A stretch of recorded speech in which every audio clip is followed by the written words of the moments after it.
Am I gonna have internet issues today? Are we? Because I was experiencing internet issues on my There fucking we internet go. browser. No, wait. I can see it now. I can see it now. Oh, I forgot to change my background. Be back, boys and girls. I'm now going to. I'm so mad. So yeah, I was experiencing fucking internet issues a little earlier today. Hopefully that doesn't mean that I'm just gonna have fucking stream issues today. I'm gonna be very mad if I do. Well, just don't then. Thank you. Well, thank you. All right, simple as that. Okay, on to the Problem second. solved. No issues. Uh-huh. 0 issues. Nothing could go wrong. Nothing. Issues? Everything is gonna go along according to plan. Yeah, be fine. What the fuck was that? Hello, Simmer. Yes, I DM 2 different D&D campaigns on this channel, supposedly every Saturday, unless I've got something else going on that Saturday, which my Discord is notified in advance. If you ever want to catch up on my streams or on my sessions, you can find them on my YouTube channel, which, if you just type !socials, you'll get links to my shit. Alright, so, hopefully, we don't fucking DC. I sure We'll be alright. We'll be alright. I'm Don't worry going about it. to be mad if this is going to be an issue. We'll be alright. Will we? Yeah. Be fine. Are you sure? I know we're Yeah. understaffed, but we'll be able to handle it. It's okay. You say understaffed? Yeah. We're literally missing 1/3 of the staff from our roster. True. Right. Yeah. That Staff? being said, Walter You can't guys make getting it. paid? Walter can't make it because Llama purchased a house, IRL, congrats for him, and he's currently moving. And Spear, or Cleve, can't make it because Spear unfortunately had to work today. Emergency circumstance, I think it was. But yeah, we still got these amazing peoples. Yeah, we're alright, I guess. We missed you both already. Alright, just a reminder, Karinga's got the D10. There we go, the D10 of inspiration Yeah. that you can give to anybody except yourself for any roll, including Yeah. damage. Yeah. Including damage? I thought it was excluding Including damage. but okay. damage. Any roll. In which case, you might as well just give it away now so we don't forget about it in 2 hours' time. Oh no, if they give away now, then we will forget about it. Well, I had it last session and I didn't use it at all. Hey, Sonar, you can have it. Have fun with it. Wait, that's illegal! What if What do you Sonar mean doesn't it's roll a illegal? single thing this session? Well, then he Nah, can pass it I'll do around. it. I'll do it at a roll. Okay, thank you. Do it for the meme. For the meme. Alright, What do you so speed? let's, I guess, get this recap going, huh? Yeah? Okay. Yeah. After finishing lunch with Baroness Earlith, our group was free to roam Kelpsa. Determined to gain the attention of the Magisters, they went to the Arcanocast station to give an exclusive interview about what happened in Emerilla. Charmed by the receptionist, Cleve secured a date with the Tabaxi for later, then our group went to the shopping district, hopeful to sell some of their catalyst crystals. Unfortunately, as they were openly discussing their potential riches, a small tiefling managed to steal Monica's bag of holding, starting a rather short chase through the streets of Kelpsa. The smaller tiefling confessed that they no longer had the bag on them as they sent it magically to their well-protected smuggler's den. After the group demanded the tiefling take them there, they were informed that doing so would cause harm to the tiefling's family. Baz offered to go disguised, which the tiefling agreed to, separating Baz from the main group to embark on this mission. Alright, Baz. Going on an adventure. Going on an Have- adventure. Have they gone on the adventure yet? Or are they leaving and that's where we left it off? I think we sort of left it off with them sort of turning to leave. How Um, does... Why are you chewing on You know a what?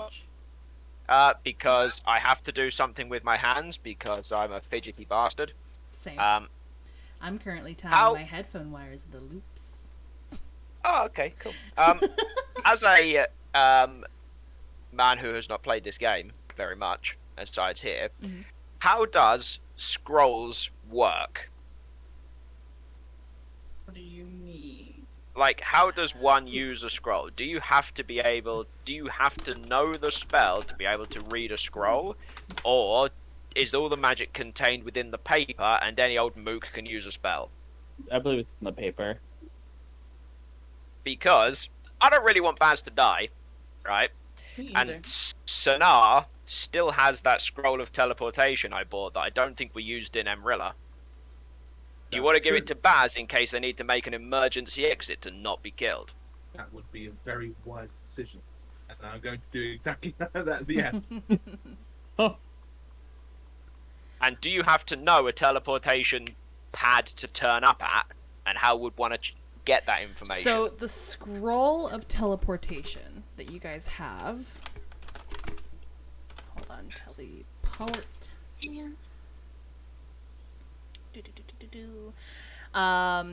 If you are familiar with a permanent circle, which I'm going to confess you guys didn't spend a whole lot of time examining the teleportation pad you arrived to Kelpsa on, it would be it would be a guaranteed teleport. If you had an associated object with the location that you're trying to go to, it would be a guaranteed teleport. If you are very familiar with the location, you roll a percentile dice. If you've seen it casually, you would roll a percentile dice. If you viewed it once, you would roll a percentile dice. Right. If you had a description, you would roll a percentile dice. Yeah, that's pretty much it. That's pretty much it. I'm losing faith This will in be the idea. fine. This Yeah, is I'm a losing- fun idea. I'm losing confidence in the idea, but maybe just to be safe, it's better than death. Right? I Yeah, posted but the do- teleportation pad but- rules in the other character chat. What happens if you fuck up the roll though? I think You want to become the wall? Shit happens! I'm just saying! Yeah, I feel like you probably get hurt, but you've got a lot of hit points, right? If Remember when we you fell from the roll, tower? if you roll a mishap, you take 3d10 force damage. That's only 30 at maximum, It's right? only 30. It's only 30 at maximum, which probably won't happen. See, Bubble, you fucking spoke the words, and now And it's gonna happen. remember last time when you described to Cedric where you wanted to go, and you ended up teleporting in the air? And Yeah, because you made me do it falling? on charisma. That sounds like your issue. Yeah, I'd take it anyway.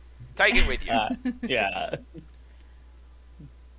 A risk of death is better than certain death, so take it with you, I think.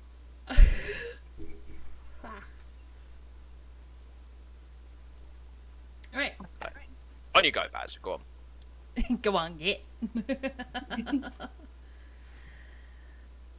All right, so Baz, the smaller tiefling starts taking you through the busy, bustling streets, through a lot of side alleys, through denser crowds, and they're basically going fairly quickly.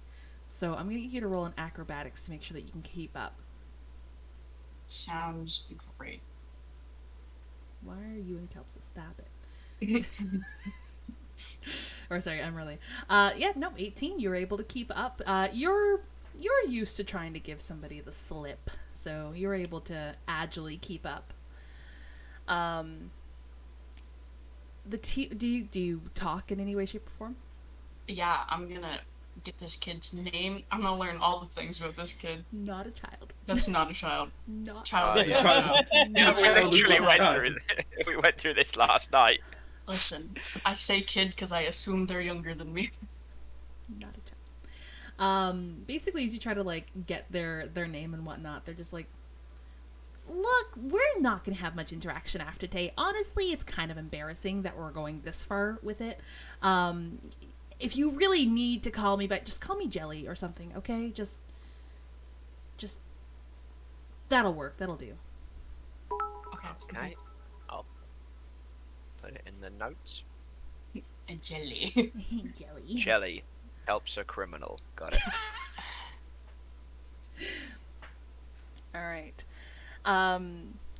As you move through the bustling streets of Kelpsa, you're eventually brought to the waterfront, or the waterfront district, rather.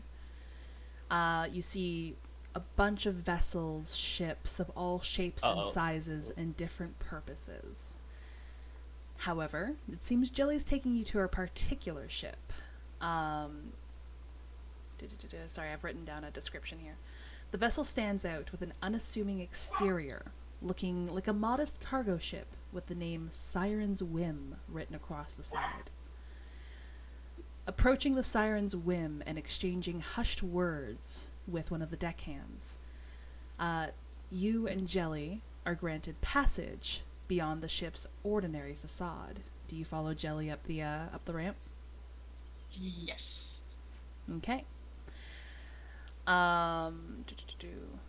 You go to where essentially, I'm gonna say, Baz, you haven't been on many ships. So you start going to one of the doors underneath where the helm is, and opening that door, you see a set of stairs, and you start getting led into the belly of the ship. Underneath the deck's surface, you see a few other doors, presumably for storage or the kitchen or bedding or what have you. But Jelly brings you to a steel-forced door. Upon getting there, they do a little bit of a knock, a peculiar knock. And you see a slide open on the door, and you see a pair of eyes, yellow orbs with cat-like pupils. Jelly leans in and whispers something with their hand over their mouth, trying to obscure it from you still. Do you try to listen in? Absolutely, I do. All right, roll me a perception.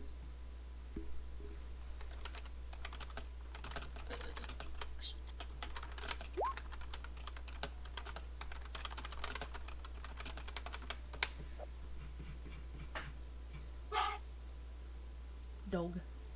Okay, 17.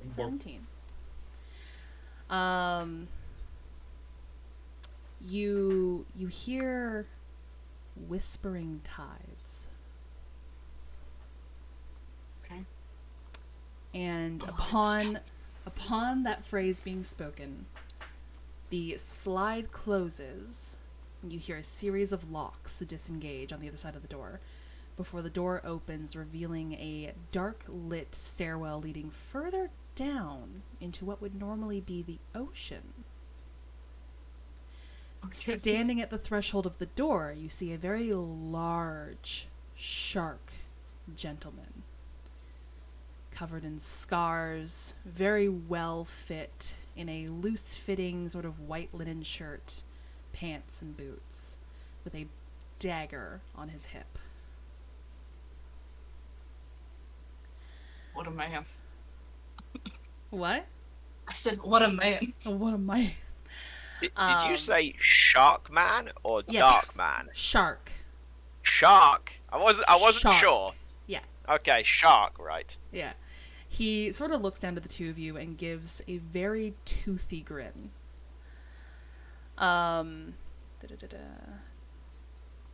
we go. Baz is gonna childlike hide behind Jelly, trying to play the younger sibling. Okay. Jelly picks up what you're putting down, and they kind of they put a hand out and they give you a small tap on the arm, just kind of like trying to be comforting. But then they start heading down the stairs. Do you follow? Yes. All right. The nondescript door opens to reveal a dimly lit staircase leading downward. Descending the steps, you feel a wash of arcane hit you, almost like you're entering a space that may or may not be there. You find yourself in a world unlike any other. Before you unfolds a grand spectacle of an underwater speakeasy, The room is a colossal dome-shaped chamber, its atmosphere laden with an enticing mix of mystery and danger. A lowered section in the room forms a gently sloped floor dotted with tables and chairs filled with patrons of every ilk. Laughter and murmured conversations permeate the thick and hazy air, the ruckus chatter a symphony of shady and tough-looking individuals from every corner of the realm. At the center of this submerged hideout stands a massive polished bar tended by nondescript bartenders who exude an air of authority. Bottles of exotic spirits line the shelves, their labels glistening with a beguiling allure. The bartenders move with a fluid grace, mixing potent concoctions and sliding them across the bar's surface to eagerly awaiting customers. The most breathtaking feature, however, is the ceiling, or lack thereof. What initially appears to be a magnificent glass dome poised to reveal the depths of the ocean soon defies your expectations. There's no ceiling, no glass barrier, and yet you find yourself surrounded by the shimmering liquid embrace of the sea itself. As you gaze upward, mesmerized, you realize that powerful magic holds the water at bay, creating an invisible barrier that keeps the ocean's depths at bay. Beyond this barrier, an aquatic world of wonder unfolds, teeming with vibrant marine life. Schools of colorful fish dart playfully, and curious merfolk with iridescent scales peek into the chamber, their eyes filled with a blend of curiosity and caution. After a brief glimpse into the criminal sanctuary, they vanish into the coral formations, blending seamlessly with their oceanic surroundings. Here, in this clandestine underwater haven, the boundaries between criminal underworld and the wonders of the deep blue are blurred. I love this place. New smuggler's den. Oh. Jelly sort of just like starts strutting onward, not accounting for the fact that you're taking a moment to take this in. I'll like look around, figure out where he is, and then like run up to him. Okay. They sort of like look over their shoulder at you. All right, so just keep your nose down, don't say shit, and hopefully this will be a quick in and out, right? Okay? Check. Okay. They start leading you across the open floor of this dome, and you do every now and again catch not a child. Not a child. Who the fuck said child? Oh, hi, llama. That's llama. All right. You catch the occasional eyes lingering on you. Like, these people are experienced fighters, warriors, rogues, infiltrators. Like, this is definitely a smuggler's den. This is a criminal's den. But yeah, Jelly starts taking you across the floor and to one of the doors along the far back wall. They pass a small curtained area that has a few tables obscured from the rest of the den. Again, one or two patrons sitting at the tables. You see ashtrays in the center of these tables with cigars either in the ashtray or betwixt the fingers of the patrons who are there. All conversations come to a hush as soon as footsteps are heard approaching. And the eyes of the people at these tables just linger unsettlingly on you both. Guys are just keeping their head down, focusing on where Jelly's going. Yeah. Jelly stops at this door and kind of looks back to you and starts adjusting the scarf that they've put on you to bring it up over your face a little bit more, to obscure your face a little bit, before doing a rather purposeful knock. A little bit of a note, a medley in it that you can pick up with your background. And the door slowly opens a crack. Jelly looks back to you with their white void-like eyes, and then they nod and they slip into the door. Okay. Yeah, you following? Yeah. All right. You're brought to a very dark lit room. Do you have dark vision? Oh, I don't think so. I don't think changelings do. No, I don't think Well. I do. Well, it's unfortunate. This is how I die. In the I dark. didn't even see it coming. Rip Baz. Listen, Baz, just hold on. Hold on to them. Oh, Hold on to them like a... you smart. I'm gonna grab their hand. I'm gonna reach out and try to grab Jelly's hand. All right. Jelly just kind of like stops for a moment and just like looks back and just like, oh, okay, yeah, okay. But as your eyes sort of start to adjust, you see faint shapes in the room. You see a large moundous shape sort of in the center, and you see a vaguely humanoid shape almost sitting atop it. Jelly sort of clears their throat and kind of like taps their boot for a second, and immediately that humanoid shape's head turns around with an almost unnatural quickness, and you see these red orbs where eyes approximately should be. Skip, I may have made a mistake. And maybe I gave you a personal item through the bag. You see the head sort of cocked to the side for the moment. For a moment. And then look upwards again. You only gave me a magic bag of holding. Jelly sort of stiffens for a moment. Yep, that was, I bought it to make things easier, and I accidentally put it into the wrong pouch, muscle memory and all that. The form with the red eyes just kind of like straightens their head once again. That's really strange considering what's in the bag. You feel Jelly sort of tense as you're kind of holding onto their arm. Do you say anything? Baz is gonna speak up and say, "Did you find my teddy? He was in the bag." Jelly just kind of like quickly looks down at you for a moment. Yeah, the jelly. Wait, Teddy. The Teddy. Yes, the jelly bear. The jelly bear. Jelly bear. You can tell they're nervous. Yeah, the Teddy. That.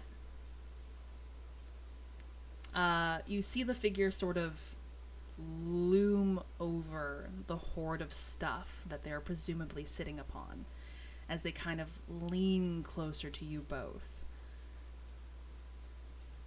There was no Teddy.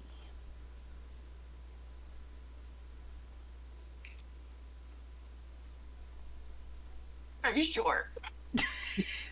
God damn it. I am very thorough with my job. There was no Teddy. Being this close to it, you almost hear the rustle of feathers as you see the mound sort of, or the form atop the mound get a little bigger.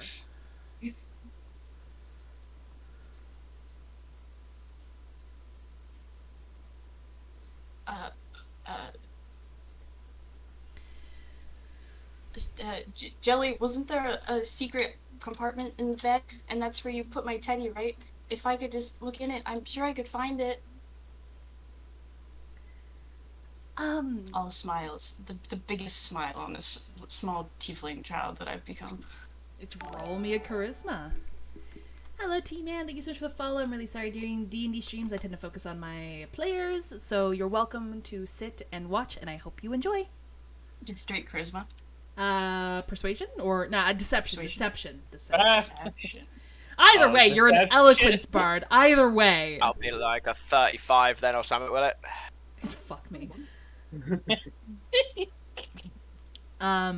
As you speak up again, this figure gets closer and closer to you. I'm going to get you to roll another perception at disadvantage.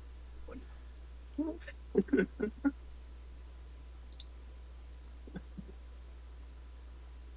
didn't realize we were going up against the Mothman. I really hope it's not a Mothman. We're not against the Mothman. Baz is. Well, no. If one of us is, we're all against. Don't know what you mean. Baz just messages, I've been kidnapped by the Mothman. How bad do you want to? How bad do you want to try to see it? That's the name of the blood. Kidnapped by Mothman. A 22? That's actually no, 11. That's right. 11. Mm-hmm. Yeah. As they're closer and sort of in your face, you make out sort of from the gleam of the red goggles that they're wearing, the faint shine of a beak in the middle of their face, and some of the softer illumination cascades onto feathered arms as they're sort of half crawled down this mound of presumably loot in the center of the room, and very close to you and Jelly. Mm-hmm. Sounds great. This bag of holding doesn't have additional compartments.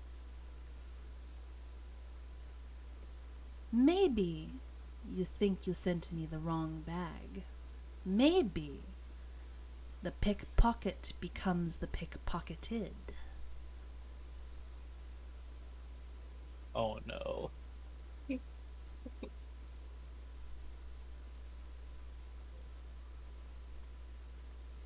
No. You No. you feel kind of a tremble in Jelly's arm there before eventually they just stomp and then just sigh. Okay, look, Skip. I accidentally.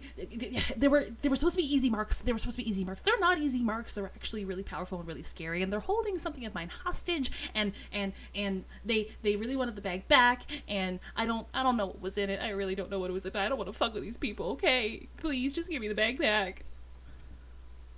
They were really big and scary.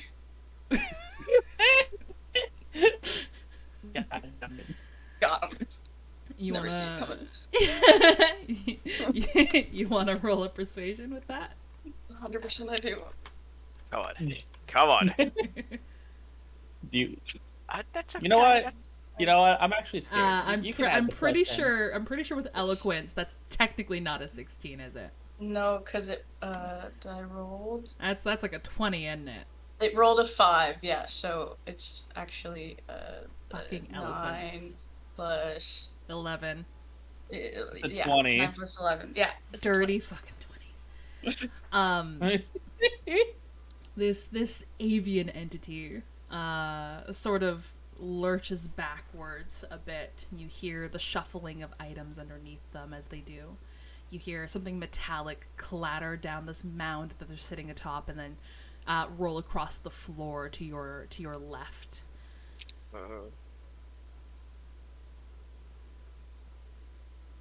I Nice. wonder what this group has intentions with the catalyst crystals inside. They're going to have difficulty fencing it, I'm going to be honest. I mean, will you have fenced it? I hope, maybe. Jelly sort of shifts a little bit because again you're holding on to Jelly, so you are getting their movements. They kind of like half glance to you for a moment before back up to this creature. Catalyst crystals. I mean, they seem like really powerful casters. The goggles sort of shift back and forth as you presume this bird is slowly leaning its head side to side. They'd have to be very powerful casters to require this much crystal.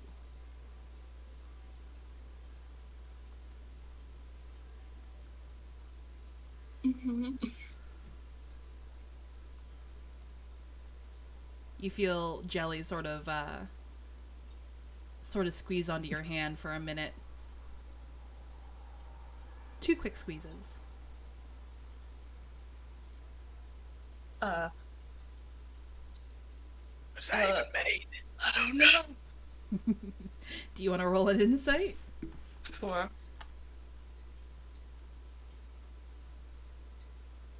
Is it 2 for help or is it 1 for help? You I don't know, but you should take the unfortunately- D10. You don't. Take the D10 for that. You don't. Oh, take the D10. Okay, roll a D10. Oh, speed. See, Just are not you one, happy although. you didn't give it to Sinar? 18. You get the feeling that Jelly is at the end of their dialogue. Essentially, they don't know where to go from here.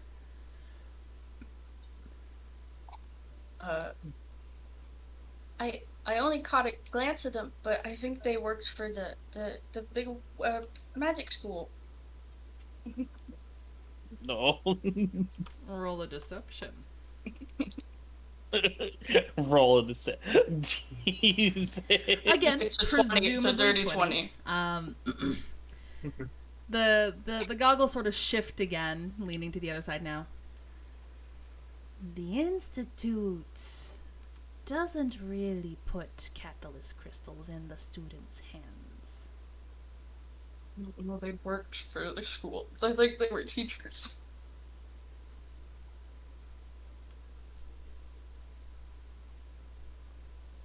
You feel Jelly's hand get a little clammy. They are nervous. Before eventually... Me both, guys. you and me both, dude. Yeah. Before eventually Jelly's just like, fuck it. Okay, look. This isn't really my sister. This is one of them. I'm literally, practically, basically being held at knife point here. Can you please just get the nice shifter their bag back, please? Bad shifts out of tiefling form is like, really, dude? You can't tell me you're not fucking nervous too.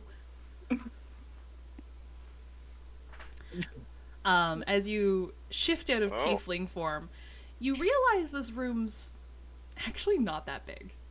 You now stand taller than the avian entity.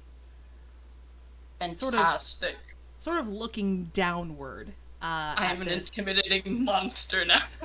Hey, buddy. At this Good. at this red glowing eyed individual, as they sort of like look up to you. You know the boss isn't gonna be happy about this. And Jelly just kinda like, don't fucking start with me. Just get them their fucking shit and we can be done. Skip. Wait. Who's the boss? Because I thought you were the boss. You there's a pause before eventually the bird individual just kind of like chuckles, and in this chuckle you pick up a little bit of a hoot. Little owl.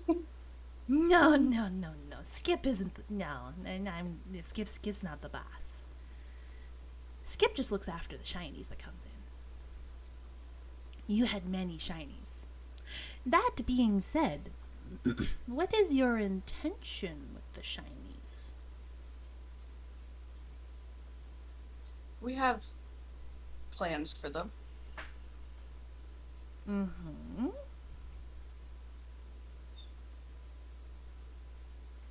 Plans that don't seem entirely like your business, Mr. Oh, Skip. but fencing is my business, you see. Do you plan to consume or do you plan to sell? And my tracking fucked off. Are you fucking coming back? Yeah. I'm gonna eat them all. I can Like pop rocks. slap spaz. This bad boy can fit so many catalyst crystals. Where are you putting them? I can't answer that question. Maybe selling them isn't a terrible idea to this guy. How much is he willing to pay for them? We mean, plan to sell most of them.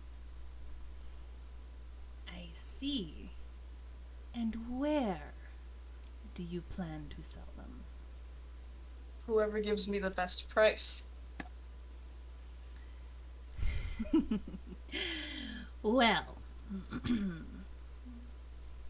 if you were looking to sell them on the surface, you'd have a hard time doing so. Something tells me you're not from these parts, especially carrying this much contraband on your person. I'm sorry, what? Oh, were you unaware of what these were? I mean, I knew what they were, Mm-hmm. but I don't know much else than that. Well, you see, though these crystals are very powerful, they're also very controlled. They are sold only through appropriate and approved channels. Reselling and buying of these crystals outside of these approved channels is very much frowned upon.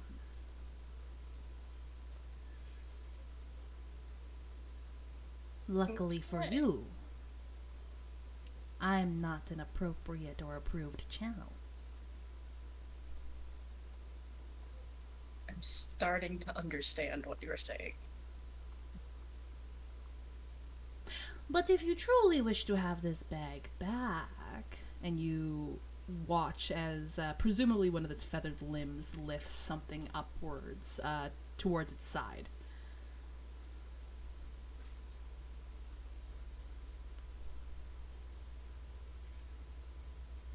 Yes. I was just being coy. I thought you were going to offer me something. How much are you willing to offer me for the crystals? Oh, I was going to offer to fence them for you. Oh, okay. We say, Skip gets a 40% cut. 30%. You're not there. I know. 40 seems a little steep. I have I people have- I need to split the bounty with. And Skip has feathers to protect. This is dangerous. You're lucky I'm not asking for more.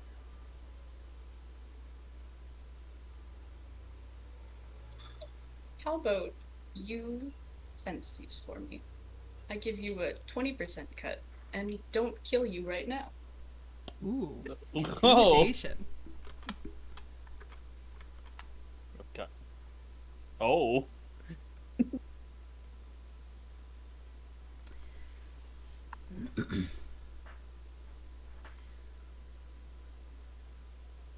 So, say that you kill me. Say that you kill even Tyr and I, and the individual will sort of gesture to the tiefling. You hear Jelly, or Tyr, just kind of go, "Hey! What makes you think you can escape this room and this den unscathed?" I got in here, didn't I? Can't be that hard to get out.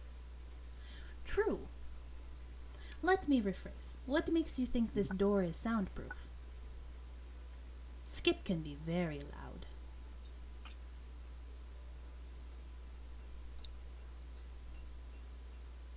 35%. 40%. 30% and a shiny rock. You both are not there.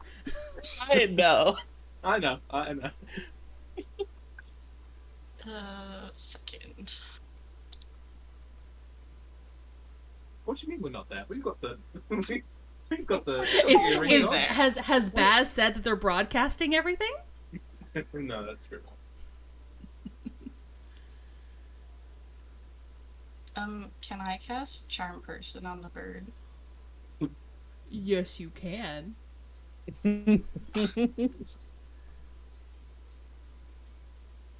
Okay, I'm gonna do that. It has to make a Wisdom saving throw. Mm-hmm. DC 15.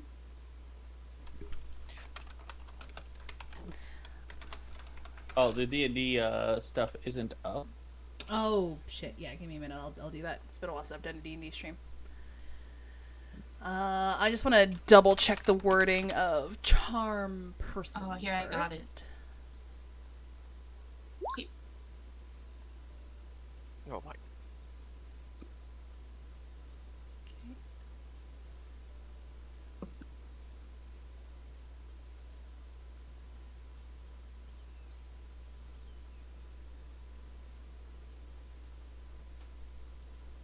Mm-hmm. It was either Charm Person or Calm Emotions. I wasn't really sure which one to pick. But Charm Person seemed better. in Yeah, this I mean, scenario. It reads like it'll work, right? Yeah.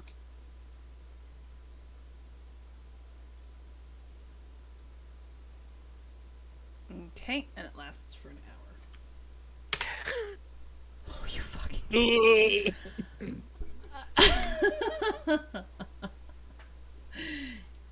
Fuck. Okay.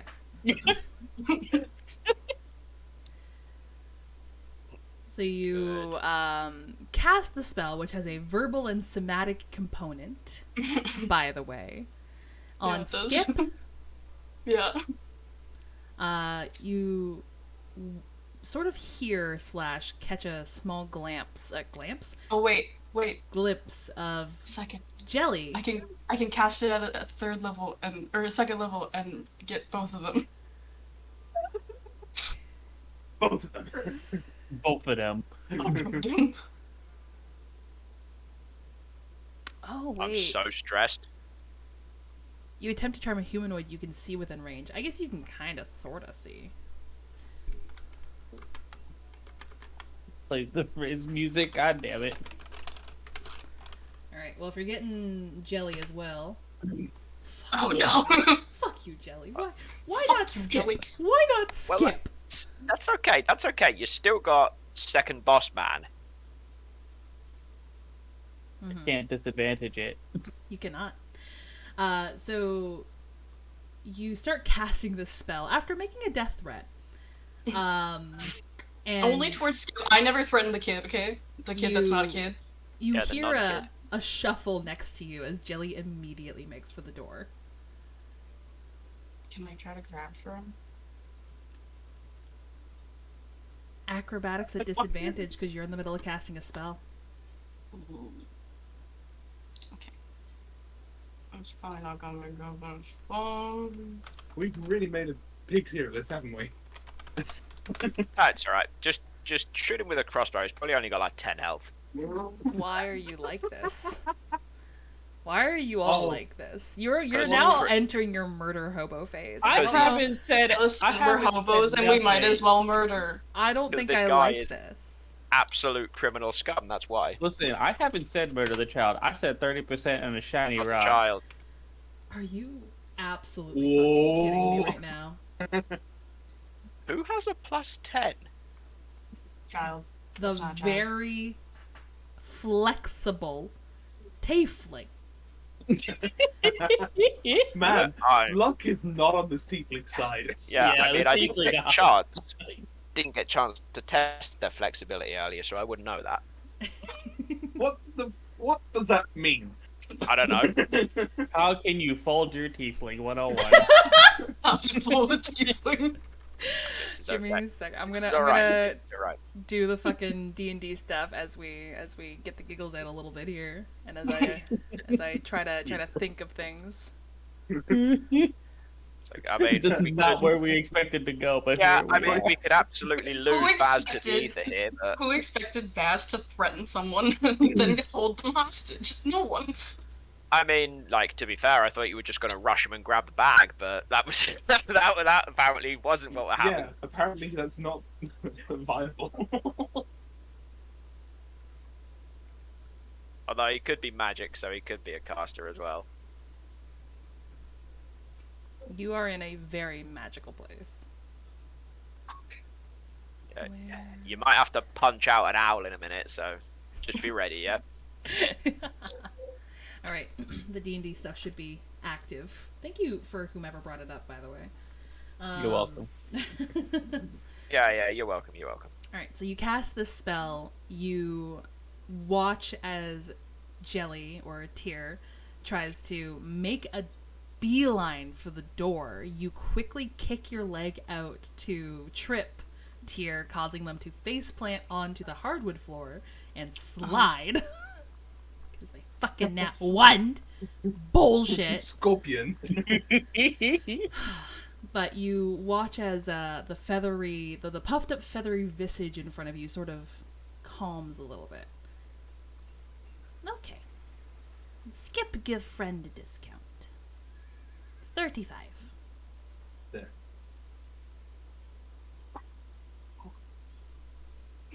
$30 and a shiny rock.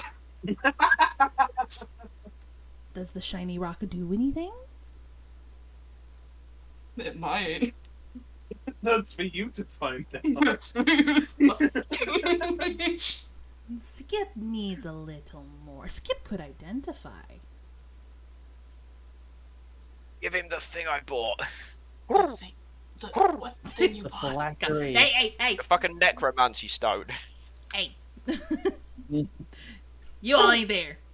Fucking get that metagame pigeon 30 out here. and this shiny rock produces the phylactery. Okay. You hand the fool's phylactery to Skip. Mm-hmm. You watch as they take it into their clawed, lightly feathered hands. And they start to inspect it. You watch as the red orbs on their face sort of pin a little bit. Zoom in, you hear a whirring of gears. What bard is Cleave, by the way? I forget the exact subclass. Hold on. Lore, I think. I don't think it's Yeah. lore. It's something to do with ghosties. Ghost Bard, yes. Of course he doesn't have his fucking subclass written there. He does spirit stuff. And you watch as this fool's phylactery sort of emanates a glow. Pardon me, in Skip's claws. Where did you fetch this gem? An old odds and ends shop. Which is, I think, where we found it. Yeah. I think you're right. It's... Hmm.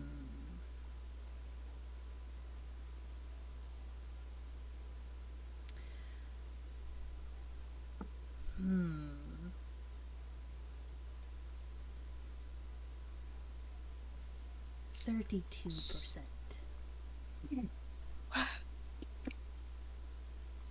Come on. Yeah. I thought we were friends. This is still very generous for the friends and family discount. Skip could reasonably ask for 60%. Skip is being generous.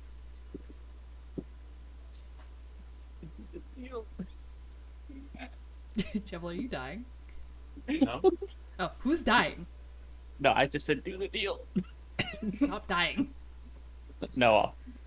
Baz casually walks over and puts a foot on the back of Jelly's back just to make sure that they don't move. Jelly squirms under your boot. It's the worm. And Baz goes, "All right, 30%." 32%. we're not going to get much past 32. We've Yeah, I think you're right. I was gonna say we've got him 8% low. Let's just fucking take Yeah. it. If you were interested in the maths, that's 6,400 gold we're losing out of the balance. Okay, It cool. depends what they sell it for. Glad we got the math man with us. Well, yeah, that's true. Assuming they sell it for the price we think it's worth. So anyway, Okay. 32 it is. Excellent. knew that. And I knew that stone would come in useful. they reach a hand forward.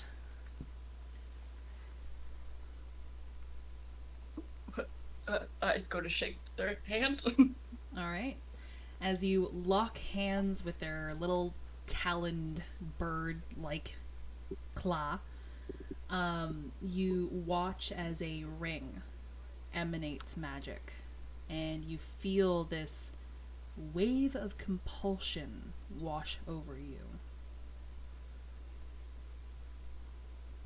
Oh, fantastic. Skip will be in contact when deals are made. Would you prefer lump sum or as sales are made?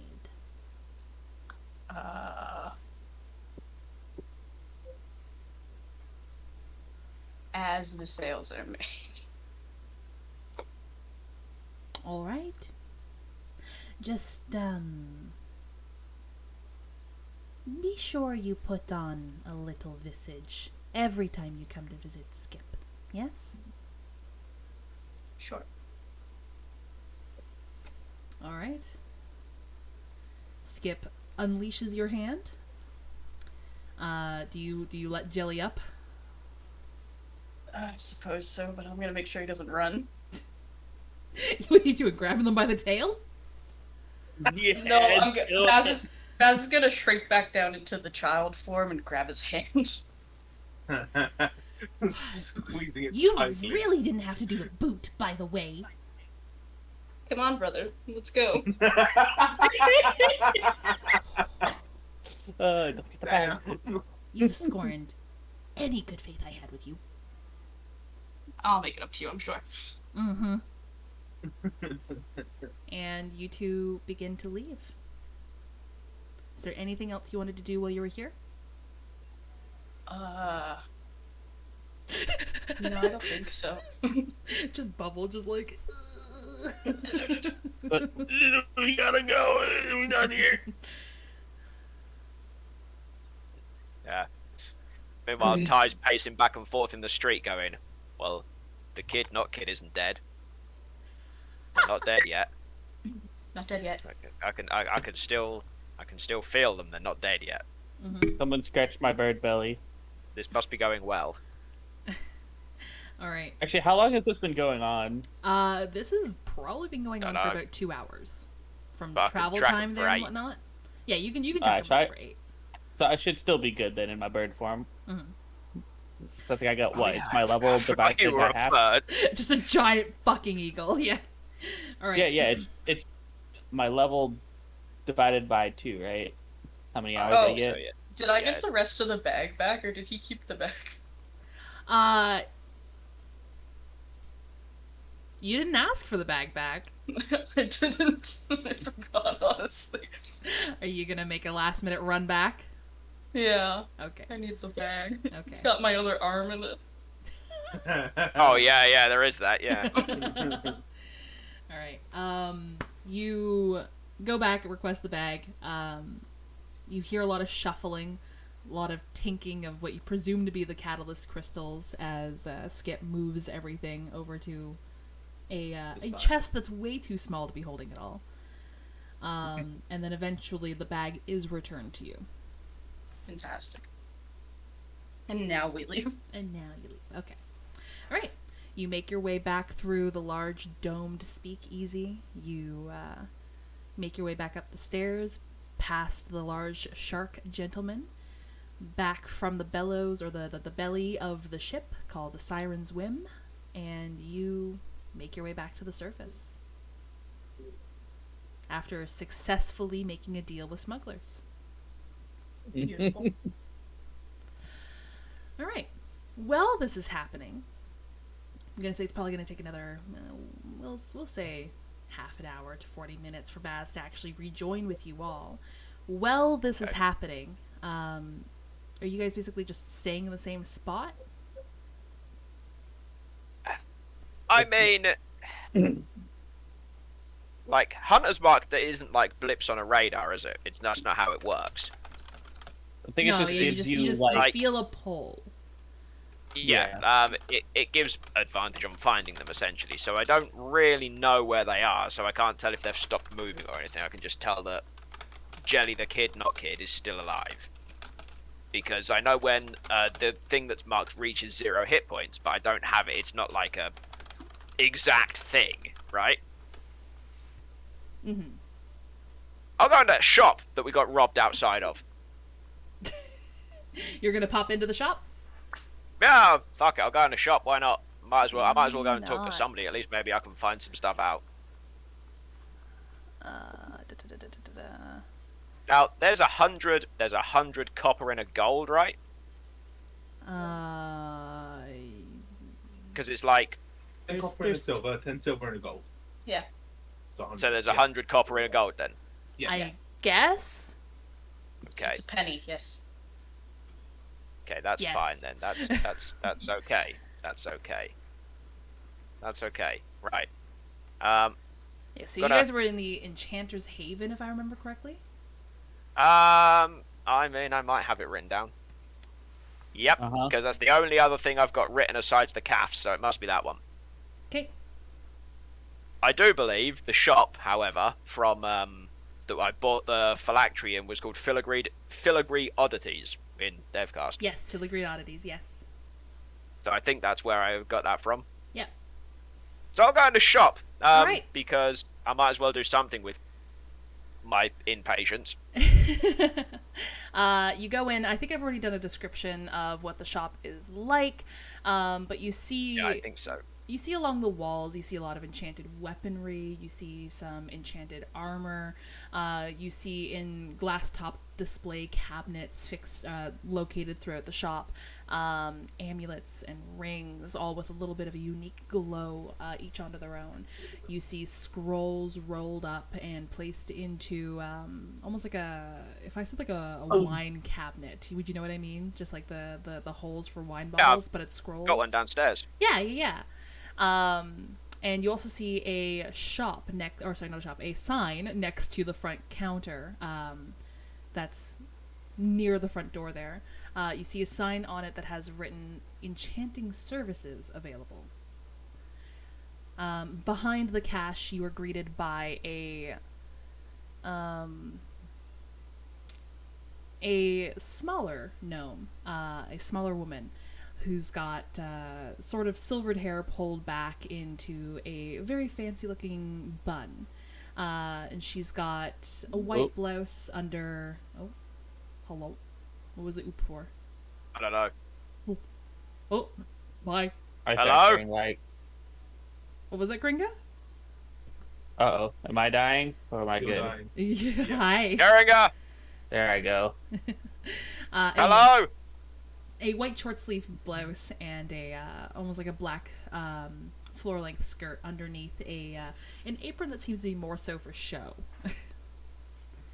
As you walk in, you hear a bell ring, and you hear to your left from the cache near the door. Oh, hi! Welcome on in to Enchantress Haven. You just let me know if you need any help. All right? I need some help. Oh, what are you looking for? Okay, so, I have on my person, as you can see, this piece of leather armor. It's not magical, it's Okay. basic. Is there I see you do enchanting services. Mhm. How much would this be to give me a little extra resistance, shall we say? I tend to be assaulted quite frequently, it seems, over the recent Oh, that's a years. shame. And I would like to keep a brush with death as far away as possible. Oh, well, I mean, there's a there's a few assortment of enchantments that we can definitely put on there. If you just want some run-of-the-mill basic enchantments, depending on how much of the bolstering you want, that's going to be different tiers of prices. But the cheapest one is probably going to be about 2,500. Right. Well, I can't do that yet, but it's good to know a price. Mm-hmm. On that note, then, what does the cheapest one entail? Oh, it's I'm just sorry, a general my knowledge run of... of magic is Yeah, not it's great. okay. I mean, that's rather... You must be a tourist. Anywho, the general just, like, overall bolstering, just like a run-of-the-mill enchantment, just basically gives, the first tier of bolstering against assaults, we'll say. Out of game, Okay. a +1 enchantment. So it's your Okay, AC good. I plus figured 1. that was where that was going. Yeah. And Out that of can be, game, you can do +1, +2, blah blah blah, blah, and that literally just Yeah. bolsters your AC by that number. and that can be placed on this armor that I'm wearing. Oh, well, It's I would kind have of, to. I would have to take a look at it. But so long as it's of high quality, we can enchant it. If it's not of high quality, well, then we're gonna have to, maybe sell you a new leather. Well, you see the thing with that is this. I like the design of this piece of armor. It's got I don't know. I guess we'll call it sentimental value.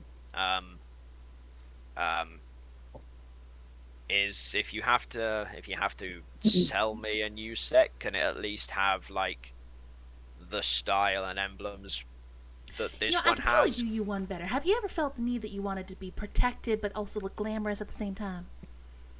Always, at all times. Hell yeah. I'm not much for glamorous, but Okay, well, how about this? How about you want to feel protected but also look like you're wearing, your Sunday's best going to your mother's lunch? so I can change what the thing Yes, looks like. it's all the rage. It is called gleaming, right?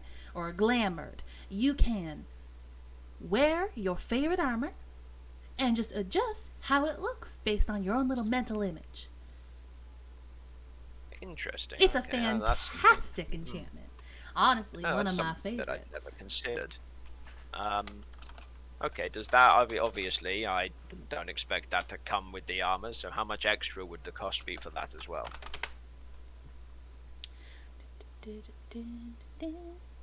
Pardon me as More I than- look up a price. More than I have in my bag. It depends entirely on whether or not the armor you're currently wearing is mastercraft or not. If it's not masterworked, then if I've got to sell you a whole new piece of armor, it's probably going to be closer to 4,000. However, it does get you Right. that added benefit of protection like we were talking about earlier, and the ability to change the appearance of your attire on a whim. Right. Okay. I'll have you look at the armor, I suppose, when I can actually afford the. Oh, if you want, I can call Auric over work. right now. However, I would almost guarantee, based on the location of where I was handed this armor, it's probably not a masterwork piece of armor. But Oh, all right. why don't you go and why don't you take a look for me, and I'll take off my armor, I suppose. Oh, give me a you don't have to take it off. I'm gonna call Auric over. I'm just the pretty face and the fast talker. I'm gonna call over the actual armor smith. All right. Okay, right, fine, okay. Ty just undressing. You see her step down from a step stool behind the counter and make her way from out behind the counter and start making her way to the back of the shop where, upon opening a door, you hear familiar sounds of a forge. And after a few moments of quiet, she reemerges and you see her flanked by a sort of rough and rugged looking dwarven gentleman with long brown hair pulled back into a high ponytail, then turned into a braid, with a series of braids and ornate beads laced through his beard, wearing no shirt but a leather apron.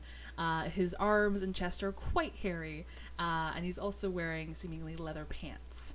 as he sort of Okay. makes That's his alright way then, to at the least front. he's wearing trousers. Yes, sorry, he's wearing trousers. He's just out the back by the forge in an apron and nothing else. He likes to get real personal with his Yeah. creations. Apron and a Like pair to of get thick close boots, to and that's it. it. So yeah, as I was saying, Auric, this one here is thinking about maybe picking up a glamored studded leather, right? Studded leather. You want the more protective. I mean, like, studded leather would be good because that's He's what's a little drawn on it. indecisive. He wants glamored studded leather, and he wants to see if maybe Yeah. his current set is up to snuff. Auric's not even within fucking 10 feet of you, and he goes, no. Yeah, somehow I thought so. This did come out of a requisitions locker, so Yeah. Looks like it. Looks awfully like it did. Looks yeah, like it's yeah. seen a number of other people wearing it before you eventually found it. I mean, I've had it a while, but I suppose that probably is true. I mean, my other option, I suppose, is of course a breastplate, but I understand that runs even more cost than the studded leather, correct? Mm-hmm. Alright, wow, you are just full of conversation, aren't you? On There's a reason Lyra's in the front. you know what? I understand that completely.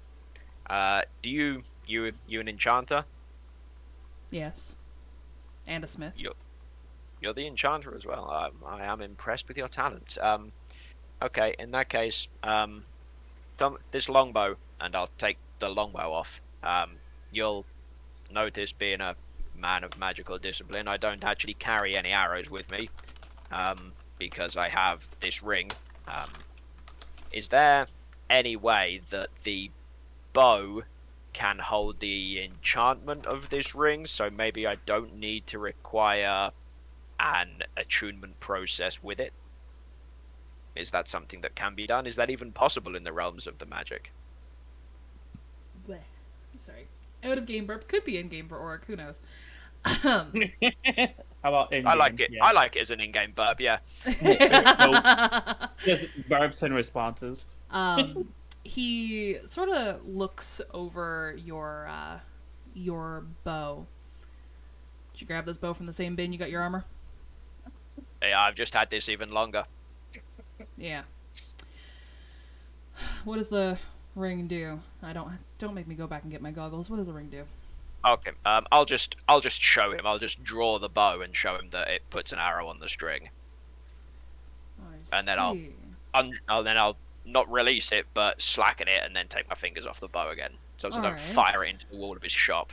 It is possible to move the enchantment from the ring to the bow. Now be mindful, if we do this and in such a way that it doesn't require attunement, that any Joe Schmo is going to be able to pick up your bow and possibly use it against you. You understand that? I do, but that's no different to me having a sword and them taking that from me. Fair. There's a few ways we can go about this. We can move the enchantment over to the bow and modify it so that it doesn't require borrowing your essence. Or, have you ever considered just bolstering your magical attunement? Well, that was going to be my third line of questioning. But we can skip straight to that one if you have a suggestion for that. You can go to the Astral Emporium to... Okay, hang on, let me get my notes. Yeah. You can go to the Astral Emporium to bolster your magic capability, Right. if you want to. And It is going to be you- costly. okay, all right. Do you know the region of the cost? If your brow's sweating over 4,000, you're going to be sweating bullets. I've got some more time to sweat. You might as well just lay it on me. You're looking at about 8,000.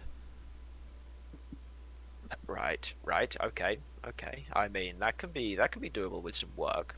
I mean, I need to pick up some new work anyway, I suppose, so that could be doable eventually. However, repairs to this longbow and the shifting of the enchantment will run you about 800 gold. Really? Yes. Because this bow is, well, it's going to need repairs before it holds an enchantment. What do you mean repairs? It's basically in perfect condition. Oh no. Uh-huh. Mm-mm. Although I'm not the smith, you are. I Mhm. apologize. Okay, all right. I mean, I'm not much into body modifications. I have a lingering memory about them. Let's Didn't you get a tattoo? Yeah, a lingering memory. it was an impulse once in a while. When he was So young. let's A week ago. okay, 800 gold. Okay. And it doesn't lose any power from the enchantment, no? What kind of enchanter do you think I am? No, it's nothing against your skill. I just want to make sure that nothing is lost in the process. I'm not going to have like a limit of 10 ethereal arrows I can shoot from and then suddenly stop firing them. No, you should have arrows so long as you have will to draw. Okay. I might come back for the 800, but I'm going to go and see the Emporium first, just to see what the process entails with that. But I think this is going to be my preferred option. Thank you for your time. All right, if you got no more questions, I'm going to go back. I'm going to go back to the Yeah, back. no. I don't want to keep you from your work. Yeah. Or just sort of starts shuffling back to the door he just came out of.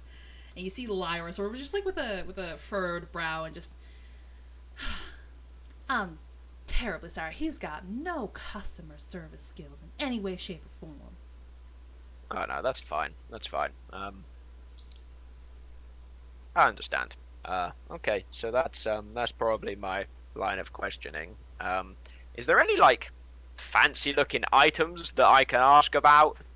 Like, not so keen on an amulet, because the amulet of health is probably the only amulet for me. But perhaps like, does this person sell a backpack of holding? So maybe we don't have all our shit in one bag when we get robbed next time. Please. Like, is that an option? Yes. You get the feeling that a bag of holding is kind of standard in Kelpsa. Sorry for the typing. You get the feeling that a bag of holding is kind of standard in Kelpsa, and therefore they are readily available. However, if I remember correctly, It cost me like, I think 2 to 4 grand.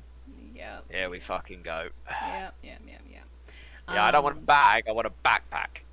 Oh, you want a big one? No. I want something I can put on my back like a regular backpack that you get given as standard when you create a Fluff character. the bag however you want, But a the holding tier version. a tier 1 bag of holding, which is what Monica has, is 2,500.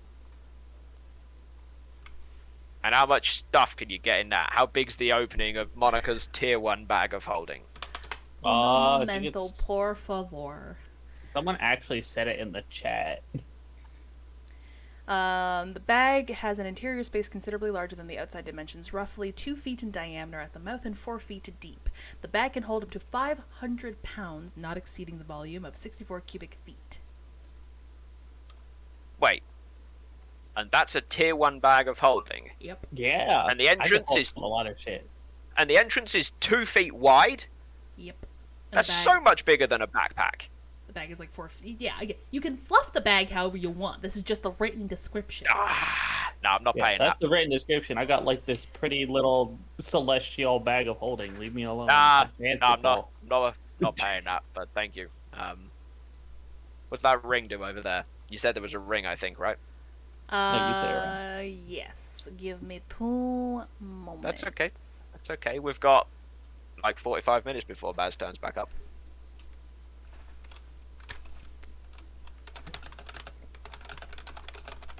Because you can wear 2 rings, right? 1 in each hand.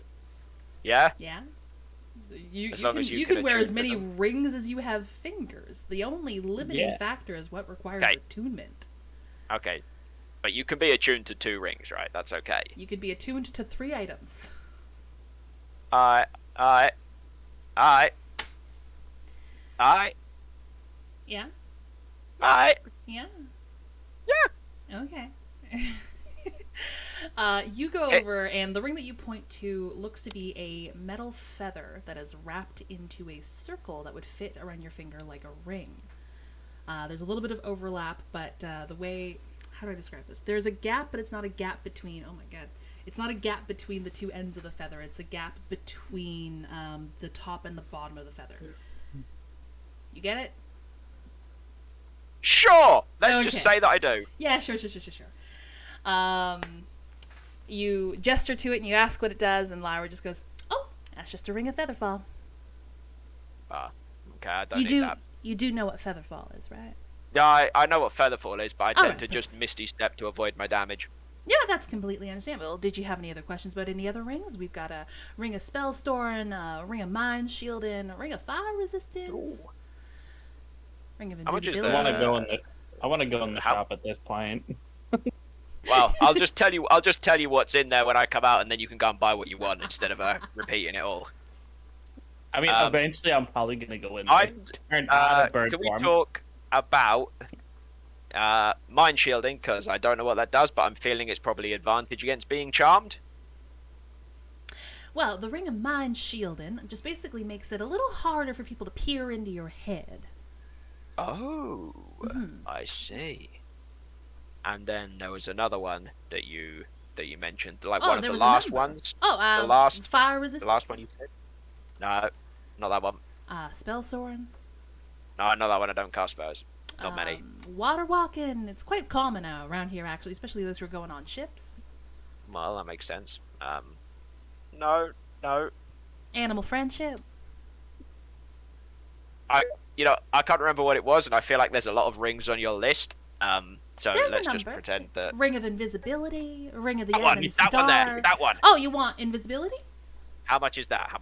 2,500. Cool. I'll come back later. Thank you very much. I've only got one to shop. Do you want me to put it on hold? No, because I need to double my current quantity of gold before I come back. But All right. thank you for your time. It's been lovely. Though I do think that some of the party I'm with will have perhaps purchases to make, so I'll send them in a moment. All I go right. outside. I tell them what's in the shop. And that's not even everything. Before this conversation happens, just while Monica and Sinar have been outside, it has been a packed I've got- district. I've got There's it back in a so second. many people Hold on. walking back and forth in these streets of all walks of life. But I think Sinar, one of the key things that points out to you is every now and again you'll see pairs or even groups of 4 well-armored individuals, very well-armored individuals. You'll see some with full plate on, or you'll even see some individuals who have more leathers with metal bolted into them in more vital areas, possibly to make them a little more agile. And you see all of these armor pieces hold the same insignia on the left breast, and you see them all basically laced with various runes that emanate a soft glow. The well-armored individuals all seem to have circular shields on them as well, with a large inlaid, beautifully cut gem that is blue in color.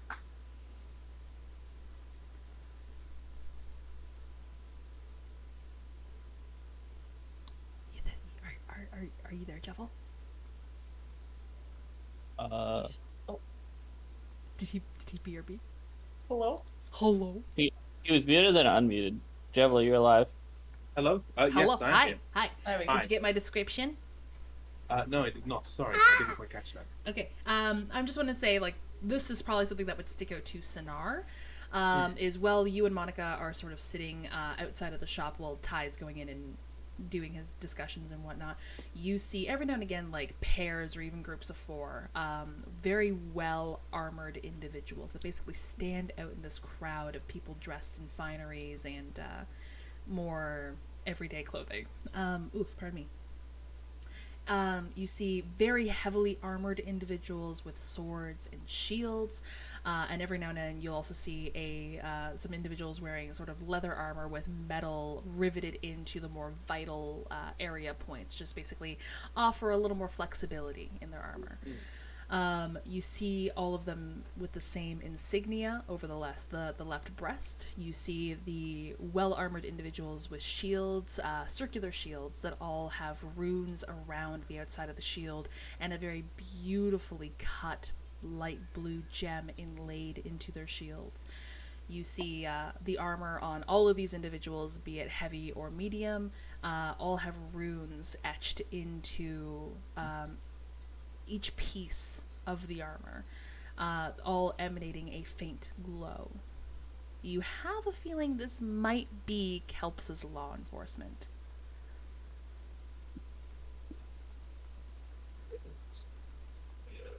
They're just standing out in the middle of the street. Are They're they, like, walking around. You see them sort they're of pass walking. by and whatnot. pass by? Okay. Looks like ice. Oh, you are very Even low, si- Jebel. Are you far away from your microphone?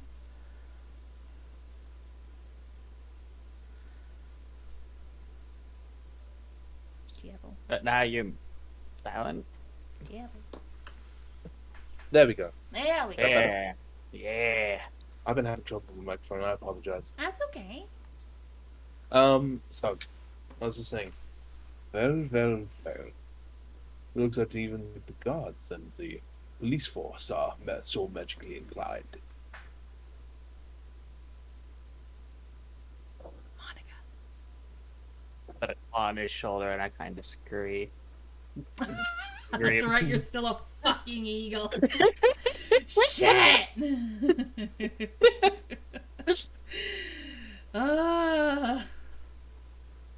I am gonna stand up. I'm gonna go walk over to the Oh, guards. one thing I forgot to describe. Well, Ty's in the shop. You see Walter sort of sitting next to you folks for a moment, and then you see him kind of like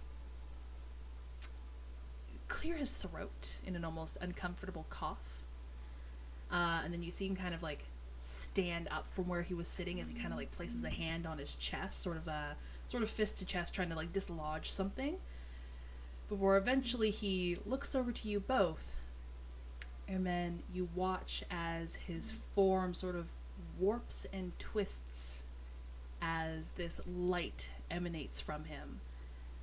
And you watch as his form sort of, again, unnaturally warps and twists into the small ball of light, and what is left behind is a few feathers. Huh? What? Where did?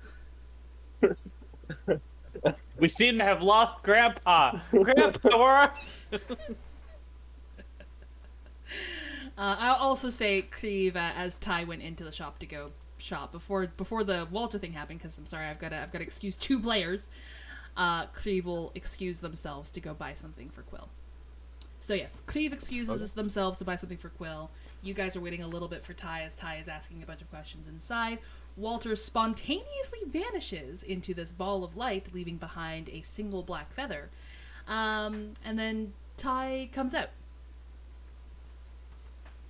Where the fuck is everyone? Creve buying stuff for date. Grandpa disappeared. What do you mean? What do you mean he disappeared? Ball of light and that feather's what's left. Actually, wait, no, I can't talk. Scurry, fuck. Ah! Just drop the fucking wild shape. I know, I'm dropping it and communicating. I wasn't thinking I had to say it first because otherwise I'm talking and I'm just screaming at this point. Well, Wait, hold on. Walter does always say that he can see through various parts of him, so maybe we keep the feather with us in case he wants to check in. Back. Well, or comes back to the feather. I'm not sure if one of you people who's more adept at magic will be able to tell me, I'm sure, if that is possible, that he can reappear at this feather. Either way, we will take it with us. At the very Right. least, he will know what it is. Okay, yeah, good. Who wants to look after the Walter feather? Okay, I guess I'll do it then. Who wants to look after Grandpa? I And guess fasten it to I guess I'll do it if you don't I was want gonna to. just put it over Ty's ear in his hair. Aw. I could rock that, I suppose.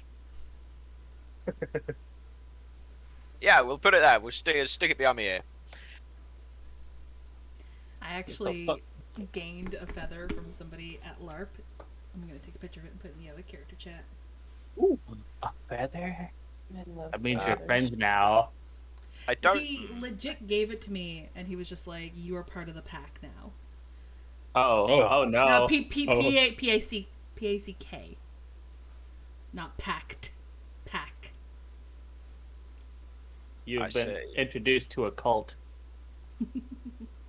Just because it's a pact or a pact, it can Well- still be a cult. There you go. And that's an idea of the feather that you guys were left. Ooh, that's pretty. Don't make me go and look. Gorgeous. Oh, I was talking about all the people on the screen. It's nice. Got 'em. You fuck. Yeah, isn't that nice? It Okay. was a nice feather, though. I don't feel like we need to add the Walter feather to my inventory, so because No, you'll be fine. but for the record, it's there. All right. Oh, Is there anything sorry. else you guys wanted to do, or shall I say that Baz reconvenes with y'all? I'd just like to point out, the kid, not kid, still alive. The tiefling person Yeah, is still the short alive. tiefling is I'm still just gonna say alive. tiefling, because otherwise I'm gonna default to child at this point. Not a chat. I know! Whatever you keep saying it, it's just like, brain, stop. They're just short. But They're- yes, they're I'm just ready to short. receive them coming back if everyone else is, and they're not going to spend any money. Yep. Did anyone spend any money? Nope. Listen, I got a 4 silver. I can't spend Who shit. has money? I do, But just not fortunately. enough. Okay, so Baz, once you are off the ship and back into the alleyways and whatnot, sort of away from the dock district, you and Jelly part ways. Actually, no, Jelly's got to go with you because Jelly's got to get their necklace back from Ty. All right. Shame. Shine. You guys make your way back to the shopping district, where you last saw your companions, and after some reconvening through the earrings I gave you all, you guys are able to meet up once again. Jelly just sort of grumpily goes up towards Ty and just sort of holds their arm out, holds their hand out. Oh, yeah. I'll get it out from wherever I was apparently storing it, and I'll hold it. I'll hold it for a minute. And I am going to give it back to them. I'm just like, do you want to tell us what happened first? Your friend has the ability to speak. Still. Mm-hmm. They also have the ability to lie quite well. Don't know that about you though. Just know that your friend is not a friend of mine. Seems good enough to me, and I'll give them the thing back. They quickly snatch the necklace, put it on, and immediately dart off. They must have died. My hunter's mark has dropped. Yeah. Shame. Dead. Fell into a hole. I mean, Jesus they're Christ. not only short on size, but they're short on brain as well, it would seem. Rude! Damn. Short on brain. Absolutely rude. I'm Anywho, just mad because I stepped on them. Great. Where's the bag? People have to pay for Oh, that kind there's of the thing. bag. Do you, So, did you get the crystals back? About that. We should Right. go somewhere more private to speak. why? What are they gonna do? Rob us of something we don't have? I have the bag. I hand Uh-huh. the bag back to Monica. Check it. Make sure Thank everything's in you. it. I'll check it later. Or more specifically, just see if that key for the mansion's in there. I'll check for the key for the mansion. It is in there. What Oh. they got? Alright, let's go. Where are we going? I To the don't know, you house? wanted- To the house. Oh, to the house, Oh, yeah. Baz, yeah. by the way, Walter and Cleve are not there. Yeah, Baz looks around. Is the dragon still? Is her still here? Oh, her is also gone. Baz will look around like, where is everyone? Well, other than you guys. Well, Creve went to apparently buy something for the date he's miraculously got himself on, and apparently Walter turned into a ball of light and left behind this feather. Walter turned into a feather? Hey, I wasn't here, I was in the shop. On that note, is there anything that you want to buy from this shop? It's actually quite stacked in there. I have no money, and I am very small. So you can imagine the kind of stress that I am under. Right, okay. Wait, are you still in the small tiefling form? Apparently, yes. The urge to give you uppies and put you over my shoulders. Uppies. Because I'm indecisive, as we go to leave and go back to the house, I immediately change my mind and I go into the shop and I'm going to get them to do the thing with the bow and the ring, Uh-huh. and I'll pay the 800. I'll pay the 800 gold for it. All right. Auric basically takes your name down. Sorry, Lyra takes your name down and what you want done. How Auric. much of a name do they need? I mean, they would prefer first and last, but if you're only willing Okay, to give that's fine. first, Well, no, they can have first and last as long as they put a decent description. okay. They write down your work order. They confirm it with you that that is what you want done. Yes, probably yes. That is what I want done. Yes, All right. 100%. Well, 50-50, 75-25. You know what? Just do it before I change my mind. Auric informs you that this enchantment transfer and repair will likely take until tomorrow evening. Well, I don't see myself going anywhere because I don't have a home to go to. So take your time. All right. And with that, is there anything else you guys wanted to do? As Do I pay Ty's on collection? inside, Basil like step behind Sonar out of the view of most of the crowd and just transform back into Baz. Understood. Once Baz is finished transforming, I'm going to, I suppose, walk up to one of the guards. Okay.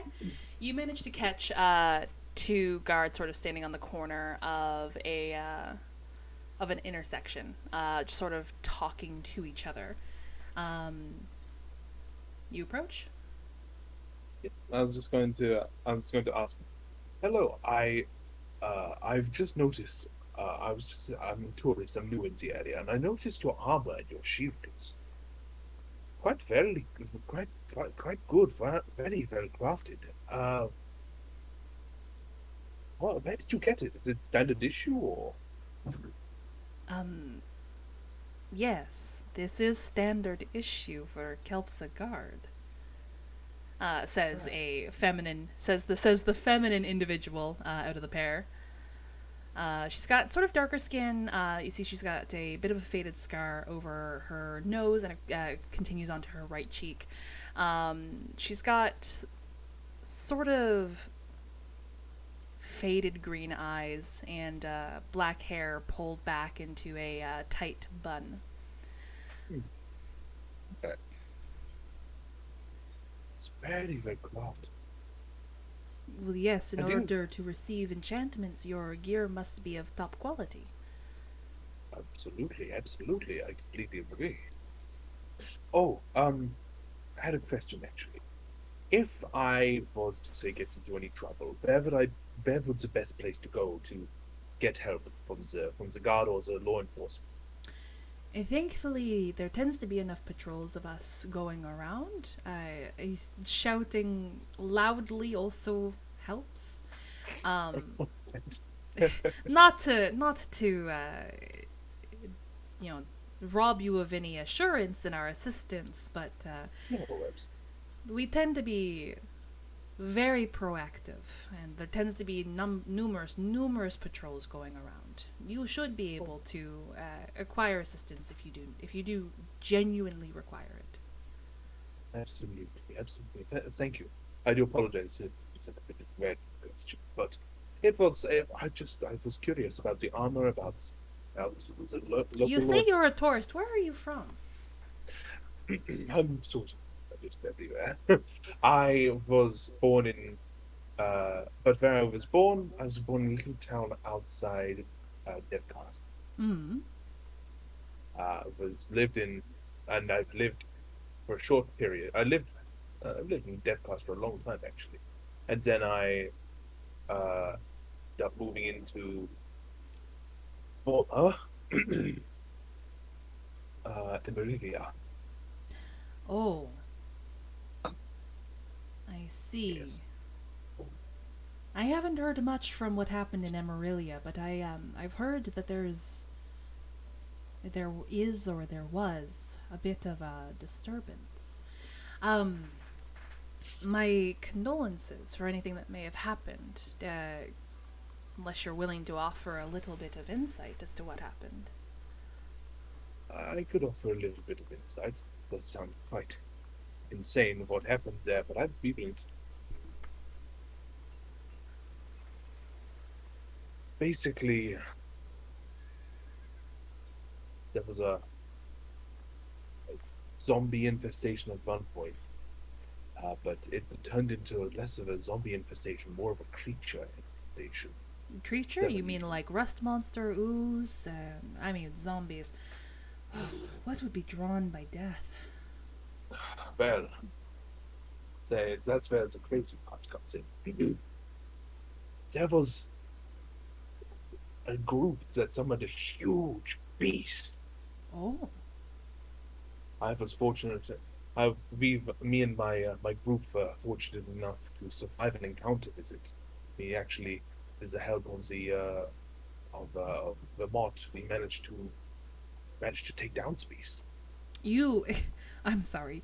It's a little hard to believe that Emerilla actually partnered with Vermont. You don't have to embellish the story for me. I'm not embellishing the story. For once, we set aside our differences and we understood that we needed help. Well, it must have been a great foe. If if you called upon Vermont of all people, especially Emerilla calling him on Vermont, and you see her kind of like looking over to the gentleman she's standing with, and he's just kind of like arms crossed and like eyes wide, and he just kind of like exhales forcefully, puffing his cheeks a little bit, sort of in disbelief. No offense. You say you're from Devcast originally, but Emerilla is a little proud, but not in a good way, you know? Oh, I know. I'm very well aware. Very was on stuck that. in the mud Mm. on their Oh. values. You can say that again. Mm-hmm. And to put it simply. Oh, I was not there by. I was not there because I wanted to be there. I was there because. Well, I was there. I was not there because I wanted to out of any pure joy. I was there actually seeking someone. But then the attack happened. And now it's all gone. It's all gone. It's all gone. Yes, well, ruins of the building. Lowtown's completely destroyed. The ground is now uninhabitable. Uninhabitable because of the damage, or Because of a strange infection that the beast brought.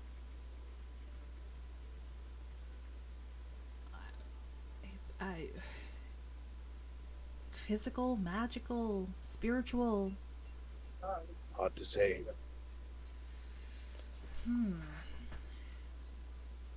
I think the arbiters might be interested in hearing about this. The arbiters. Yes, we're sort of the front line, boots on the ground defense for Kelpsa. The arbiters are, I guess, sort of a specialized task force. I see. The magisters might even want to hear about this too. Well, I'm going to be staying in Kelpsa for a while at least. We needed to kind of ensure safety for some people arriving here. But if you need to find me, I will be. I'll say the hotel we were in. The hotel is the one in the spire, right? Sirens. One second. I got it. Sirens. Some here. Sirens, Serenity Cove. There we Science go. Journey. Thank you very much. Yeah, I'll tell. If you need to find me, my name is Sanar, and I'm staying at the Siren Serenity Cove. Well, thank you very much, Sinar. And she kind of like offers out a armored glove, or an armored hand. I'll take that hand. I'm Rune Knight Seraphina, and over here is Rune Knight Aldrich. Rune Knight Seraphina, Rune Knight Ulbrich. Thank you very much. It's been a pleasure to meet you. Yeah, and hopefully go we back don't with you. have to meet under poor circumstances. Just keep your Hopefully. nose out of trouble. I will try my best. Yes. And with that, I'll leave. All right. I think now might be a good time to take a break. If anyone's feeling up for a break. Breaky wakey. Yeah, we can have a break. Yeah. All right. It is currently 1:51 Eastern Standard, so let's come back at we'll say 2:01 Eastern Standard, 2-ish Eastern Standard. Yeah. Make sure that you all get your water, your snacks, your fed, your medication, make your bladders a little flatter, and we will see you all in about 10 minutes. Burb.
Hello, hello.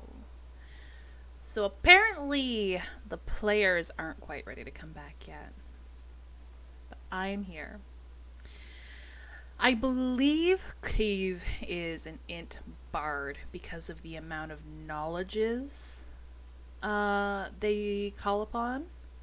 So that might be why they have int higher. Thank you, Zimmer. Now, a strength cleric druid.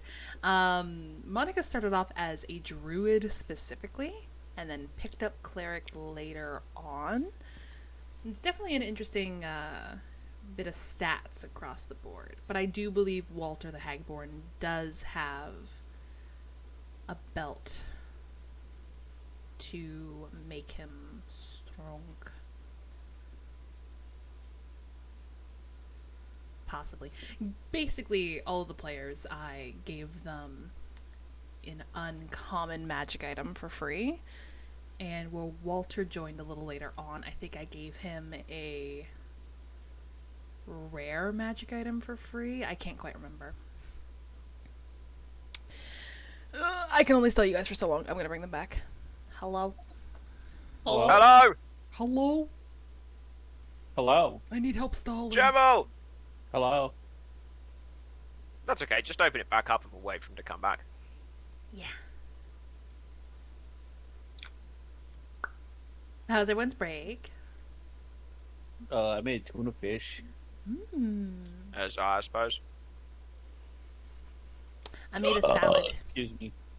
And then Well, in the middle of making the salad, expected to have my salad topper. And then I couldn't find it. And it turns out my husband, while he was high, ate the salad topper. What, the whole salad topper? Yeah. Jebel!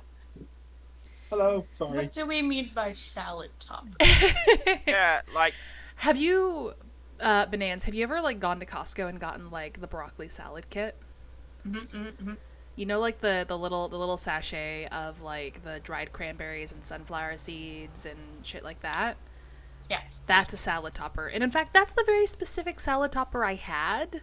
And I was making a salad with creamy poppy seed dressing and feta cheese, and I was really excited for that salad topper. the most Can you just upper-class buy the salad topper going. by itself?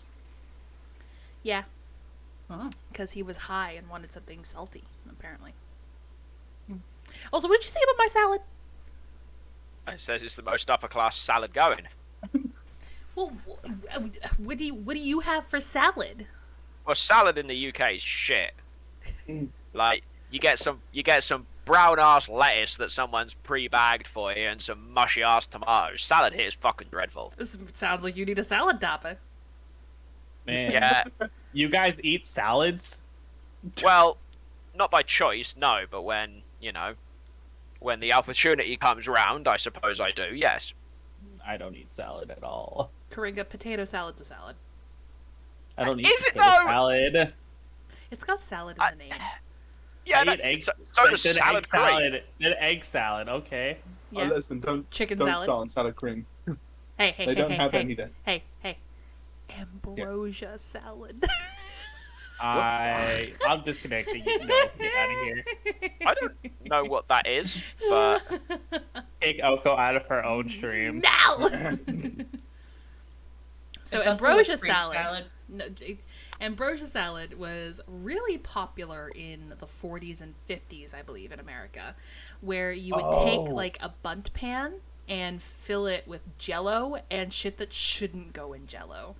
Oh, Like my, peas please and chicken. don't remind- I don't like anything about that, and I don't even know what I a bun know pan is. people who used to do It's that. one of the cake pans with sort of the raised part in the center, so that when you make a cake with it, it's got that divot in the Is center. it the thing you make a bundt cake in? Yeah, a bundt pan. Yeah, I didn't understand the reference until just now, until you said cake. Yeah. So I understand now. This man. However, I've the never had an abode. ambrosia salad. All right. Either way, let's continue. Let's Yep. continue. to the abode. All We right. can do a food storage stream at some point if you want. All right, you guys are just heading straight back to your abode, straight back to your I don't cabin? know. Jevla, you finished with Rune Regards, Knight, yes. Wencessia or whatever her name was. When's Sissy? What the fuck did you just call it? Saphira. Seraphina. Yeah, Seraphina. Seraphina. Yeah, that's it. Yeah. I need to write that down actually before I forget. So Bye, I'm Gringa. horrible And with names. Aldrich. Wait, huh? Is it like, is it early to be going back to the abode? Like, because we could legit do some exploring if you want to, and actually look around one of Oko's very well-developed cities she's put before us instead of skipping through it. Well developed. Oh my god. You're Oh, putting well a lot developed. of- Or we No, could, it's time to or we could explore, go let's straight. go. Or we could go straight to the abode if you tell us that it's about 8 or 9 o'clock. You know, we could go. I mean, It is getting on for the time for Creve to start their date. So, yeah. well, I if don't you want to guys- interfere with Creep's date. I'm not that kind of guy. No, we got a spy. I've got my own spying to do. You guys can spy. I'm gonna go look at a clothing shop. Okay. You want a clothing shop specifically? I can get some new threads. Kind of, yes. Just for like you. God damn it! Why do I keep losing my feed? No, you should keep a better I'm tighter gonna hold on fight it. God at this point. Maybe you should just. But yeah, Just just don't- like a swimsuit slash, clothing shop Swimsuit. and all that. We're next to a beach. You think I'm not gonna? Oh, I'm not going to the It's a sea. swimsuit episode. The thing that's the shop that really stands out to you is something that might garner a lot of things good for water, is elemental attunements. Ooh. Let's go there. This shop is built around a central courtyard where small elemental creatures play and dance, giving the place a vibrant and dynamic energy. The walls are adorned with tapestries depicting the 4 elements in exquisite detail. I already love this place when you said the elementals were playing around. Upon going inside, you see elemental infused weapons, sort of like flaming swords and frost daggers hanging on the wall. You see bottled elemental essences, so you see jars full of like tiny tornadoes or little balls of fire. You see elemental themed clothing and robes, and you also see ever burning torches and frost salves.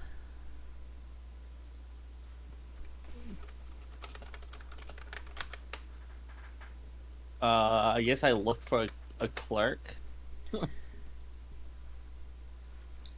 Give me and a ask That around. sounds quite good.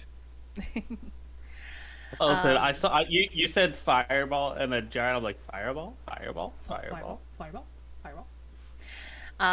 You sort of overhear. Hold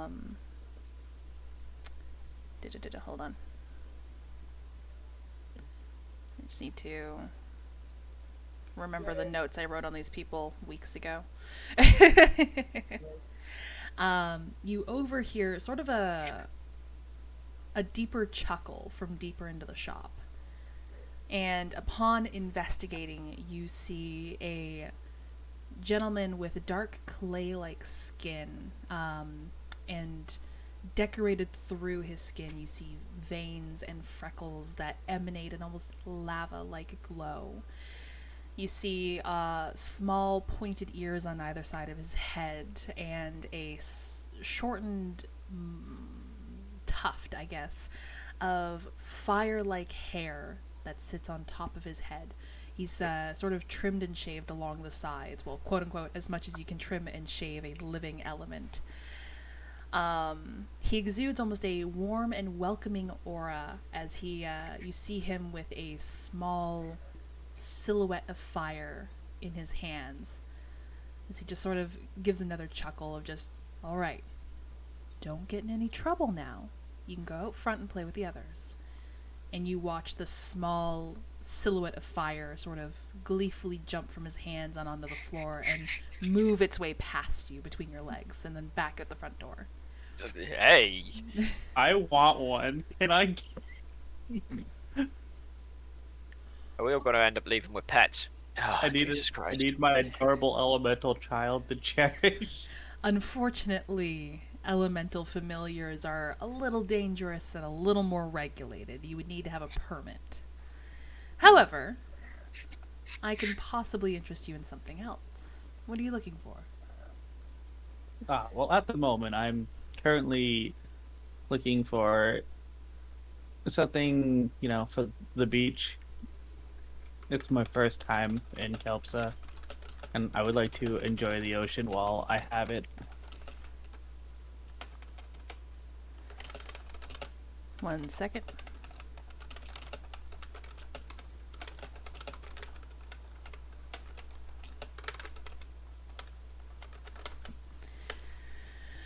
All right.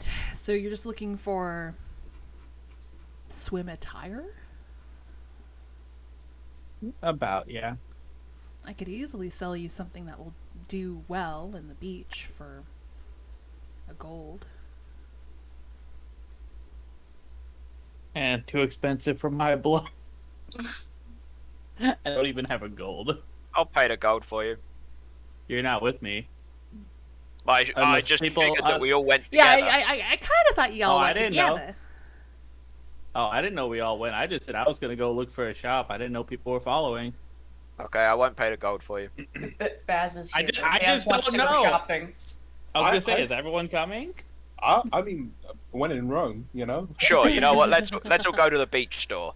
Okay. So you fronting me the gold in? Yeah. And I owe you. All right. I'll pay the gold. I'll pay the gold. They bring you to a wall and basically has a variety of different cuts and styles of swim attire. I'm pretty sure if you can imagine it, you can find it there. Alright. I'll have to go Google an image, but I'll buy one. Okie dokie. I want one of those old, 1950s one-piece swimsuits that guys used to wear. You can definitely find one. That's what I want, yeah. Hold on. Hmm. 1950s. Notably, however, all of these swimsuits are black in color. Male. Oh, I see. Wait, they're all black? Why are they all black in the hottest region in the in Balmars? Why are they all black? Do you ask that aloud? Absolutely. The individual sort of catches your eye as you ask that question. He goes, "Well, they don't have to be." Oh, is this is another what did that lady call it? Glamorous or something? Not as powerful as that kind of enchantment, but you see him sort of grab the leg of one of the one-piece trunks that Bonanza was just describing. It's just easier to sell something like this, and you watch as from his hand the color of the swimsuit itself starts to change into green with a pattern of flowers, lilies, of all various different colors. It's just easier to leave it up to the consumer's imagination. That way everybody's happy. Huh. I like that. That's clever.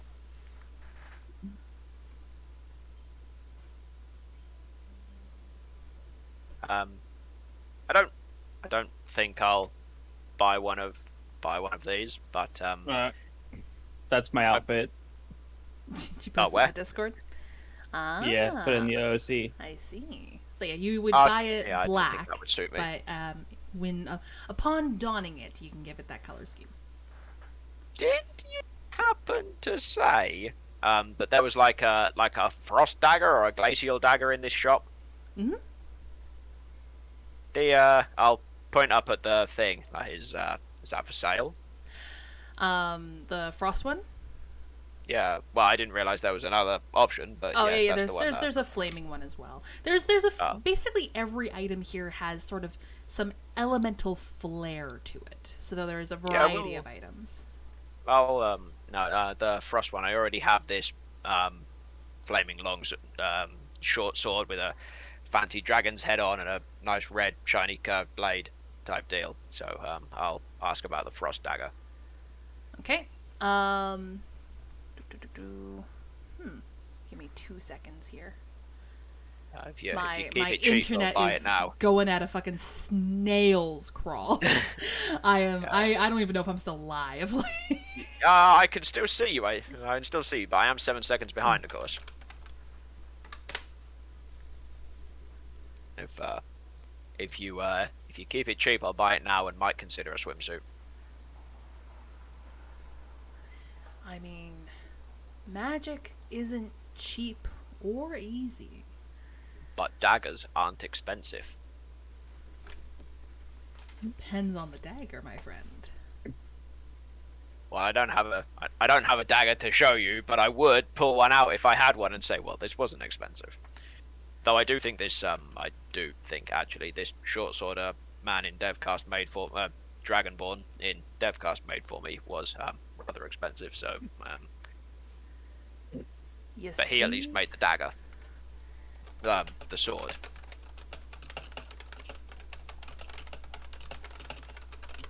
Are we waiting for the internet to catch up? Yeah, I'm waiting for the internet. I'm sorry. Okay. In that case, this this. All right, I got it. Okay. Right, I was going to ask about I was going to just bullshit about a swimsuit for a bit, but. So yeah, you pick up this this dagger, and it looks like it's made out of enchanted ice itself. The hilt is adorned with almost a frosty covered leather. Whether or not it's in with the sheath itself, or sorry, the hilt itself, or if it's coming from the blade and its enchantment is unknown to you. When drawn, this blade sort of emanates this cold and misty breath. No, that's really cool. Gentleman whose name hasn't been given yet, this Fire Genasi individual. Sorry, what's your name? You don't have to ask. No, It's too late. It's too late now. You said Too something. late. made a Now point. we have. You made a point out of it. You've described it too much, and now you have to think of a name. Yep. What's his name? You made a You point can out just of it. Call me Ignis. Ignis. Yeah, just call me Ignis. I've seen that before. Is that is that an IS or an ES? How are we spelling that? Are you taking my name down for something? I'll just keep it in He mind. makes a because lot I of may- notes. Well, I'll keep it in mind, you see, because when you tell me this dagger's more gold than I have, I'll come back and buy it when I have more gold. There you go. I got a nosy. Well, Man, out of game, the urge to say he thinks you're on fire, or thinks Okay, you're that's how on I fire. that's how I spell it. Yeah, that's okay. Well, dagger there is known as frostbite, and essentially what it That's cute. does, it just deals extra cold damage, and if somebody's a little more susceptible to the cold upon hit, it kind of limits their movement. Oh, that's cool. So, go on, lay it on me. How much more gold do I need to be able to buy this? I don't know how much you got. Well, that's because you haven't told me the price yet. Oh, 1,500. I'll come back later. Okay. But unless I have some bullshit you might be interested in for trade. I can't trade my bullshit. Well, what do I you don't got, have. friend? Well, unless you're interested in maybe the skull fragment of a death god. I'm or- sorry, what? Or no, I don't have those anymore. I don't have that either because we gave it in exchange for our lives. What was it? I mean, I have this pair of sending stones, but I'm not willing to trade those. Listen, out of game. Do you have the pair, or is the other half Yeah. still with your sister? No, because No, Baz we got got it for it. me. Oh, okay. It was retrieved. Ah. Yeah, Baz got it for me. However, this is a skull fragment. I mean, it's not going to be worth the 800 or so gold difference that I need. So I don't really even know why I brought it up. You know what? Don't worry. I'll come back at a different time, and I'll put the fragment away again and Just Go. imagine, wander about. Fragment of just a imagine death Tyler god. dumping his entire inventory onto the table and just Yeah, well, my inventory's okay, but it's full of mediocre bullshit. Aside my attunable items. but I'm not giving him the ring of intuition for it, and it's not going to fetch me like. What did you say it was? 1,500 gold? Yeah, 1,500. Yeah, it's not gonna rake me 1,300 gold. So If you are really looking to get rid of that fragment of a death god skull, that's not really my vibe. But like, Mystic Menagerie might be interested. I hold gotta on. make a note. I've heard that Told name. you he makes lots of notes. I've Missed. heard that name before. I don't Because I know listed how all you of the spell shops last session. the last part of that. Oh yes. How? That's the one that I got So, right down. sorry, I'm making this. How are we spelling that? Mystic Menagerie? I've got the mystic part. M-E-N. One A- person at a time. Yeah, go ahead. M-E-N. Yeah. A-G-E-R-I-E. Okay, that is not how I spelt it. And he crosses out the note and writes it again. You put a Y, Okay. didn't you? I did. I So know. okay, so it's not well. I mean, I kind of was going to keep it as a memento of times past, but Oh, you don't maybe- have to sell it, but it's just you mentioned Well- it when you were trying to, find something that yeah, to sell. maybe moving on isn't a terrible thing, though. Oh, I no. mean, out of curiosity, do you have any staffs that can enhance like druidic spellcasting or just spellcasting in general? Well, it sounds like you're trying to find a quarterstaff for druidic stuff. Yeah, and I I kind of don't pull out my have quarterstaff. anything that's particularly meant for, druids in specific. But I do have a rod of frostbite. I shall remember that for the future, for I need funds. Yeah, it just allows you to, cast Ray of Frost without, That's the pretty really cool thing is that like it doesn't require like attunement, so anybody can cast it, and it doesn't take up any of your magical essence. That's cool as hell. I will definitely keep a note of that. Mm, Thank you. yeah. You with the bow on your back, I do have a bow called the Wind's Whisperer. Well, I mean, I don't have a bow on my back anymore. 'Cause Oh it's in shit, the that's blacksmith. right. It's getting Fuck. repaired. Never mind. He didn't say anything. Haha. You don't even know. You don't even know. I mean, I've already paid the money for this bow now, but I tell you what, why don't you tell me about that bow over there, boss man? You gesture to a bow made out of a light wood, and inlaid into it, you see almost this pulsing emanation of a light green energy done in swirls and almost veins, did done always like throughout the green. bow itself. He kind of like looks over as you gesture to that bow, and he's just like, "Yeah, Wind's Whisperer. It kind of." Instead of requiring arrows, it just makes arrows out of sort of compressed air, and it kind of deals a little extra damage on hit. Oh no. How much is it? I hate this town. Tell me how much it is. How much is the bow? It's the same as the frostbite dagger. It's 1,500. Oh, That's okay. not bad. You saved money. You saved money. It's okay. I did save money. That's true. Hmm. But I only saved money because I had so many things that I put into. I had the thing to fuse with the thing, and now I've spent 800 gold, and I could have spent money on this and sold a skull fragment, and now I've got the thing in the shop. Bro, I I think, mean, we can I think you still. just need to chill out. I don't need to chill out. I'm perfectly chilled. He's very stressed at all times. Frostbolt. I shot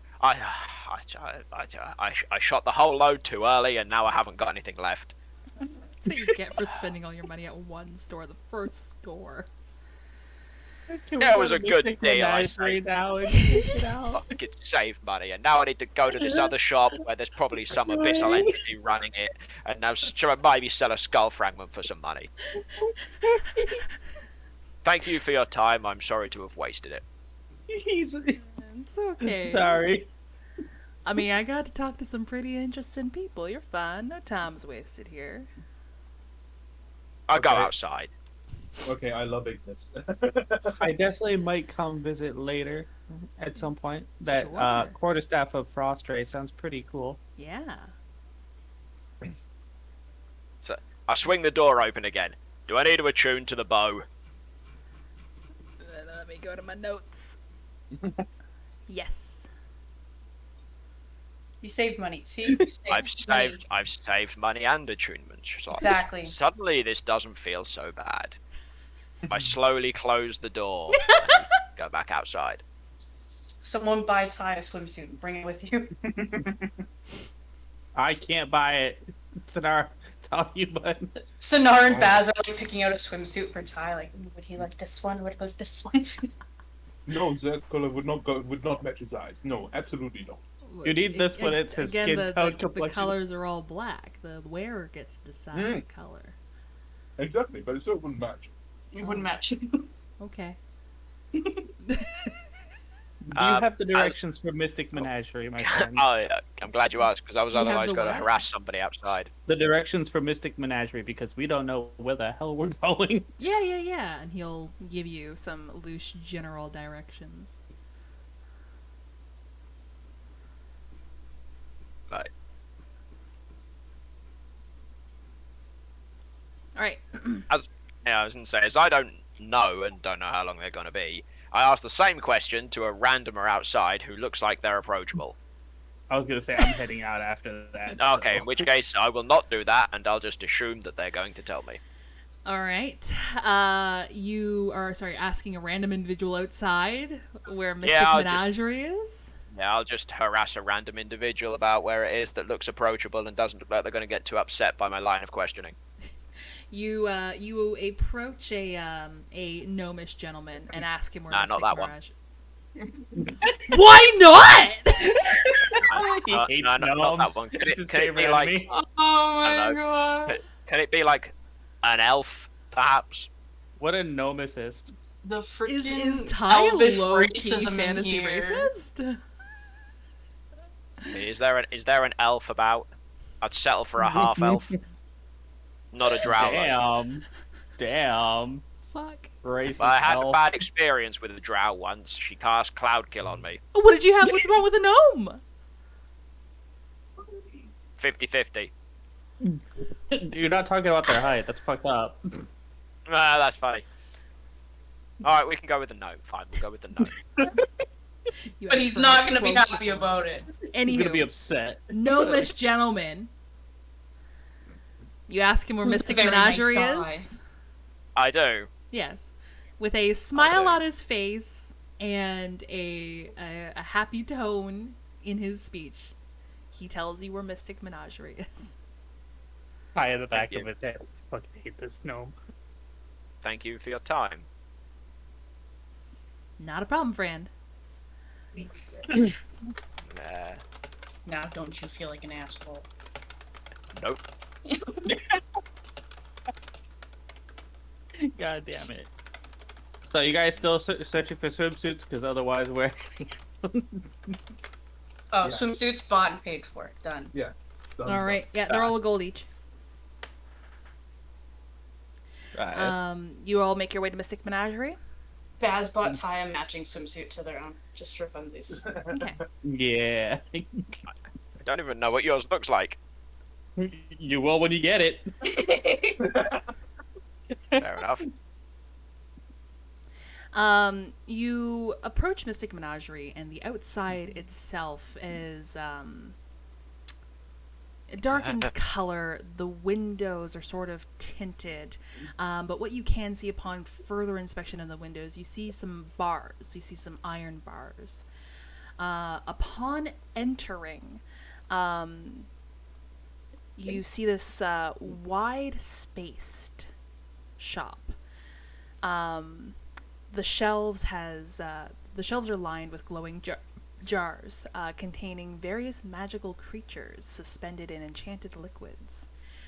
A rumble under your feet draws your attention to a large griffin roaming free in the shop. Griffin? Yeah, you see a griffin sort of lazily circling the shop's interior. Are we in the right place? Is this You Where's the see shopkeeper? various bird cages and other shelves, again, with familiars and whatnot inside. You see anything from owls to rats to pseudo-dragons to felines. All that looks somewhat normal, but there's always just something as you rest your eyes on them that seems a little off, or extra, or magical. I kind of want to roll an Arcana to see. But I already know it's going to go poorly as always. I'll do it. For the I don't know shit about magic. I don't know what goddamn... Wait, did we take a... Oh, I learned. I don't remember. Did I use my Ring of Intuition yet? Probably not. We didn't actually have that many rolls Today, last session. I'll say that you didn't. Oh, Jebel, you are gobsmacked by this. Jesus no. fucking Christ! Let's go! 22. How's that? There we go. So yes, Jebel and I'm Monica. distracted by sorry. the. Yeah, by the Sonara and Monica, you are gobsmacked by this griffin. This is like your Yeah, guys' what's first I time wanna- seeing a griffin. It's brilliant gray feathers and large hooked beak, sort of giving this intimidating stance. And looking behind it, you see the black fur of this lion-like lower half and this large tail that whips around as it turns, but somehow still misses everything on the shelves. It is an impressive and awe-inspiring creature. So Ty, why are we rolling Arcana again? Because Monica said and you allowed it, so I did because everyone else failed. Okay, Monica, why What's were wrong you... with the? What's I wrong was with the pet? asking if we could roll Arcana to see what kind of mystical nature, and I guess Yeah. Sonara said Do- something about fuck it, I'll roll it. And I'm like, oh Yeah. wait, we can. Okay. Do I Okay. know why the pets look off? Question mark. Well, No, I Ty- don't want to touch it. Okay. Ty, upon focusing on, we'll say a dog in a large kennel sort of built into the wall, you watch as this sort of this German Shepherd type dog sort of keenly watches all of you. You watch as it pounces excitedly behind the bars. You hear its panting very loudly and clearly as you're focusing on it. And for a moment, you swear it vanishes. But as you blink and adjust your eyes in this dimly lit shop, it's still in its kennel. That was peculiar. That's suspicious. But with that Arcana of 22, you've read of these creatures before. That's a blink Is this a- dog.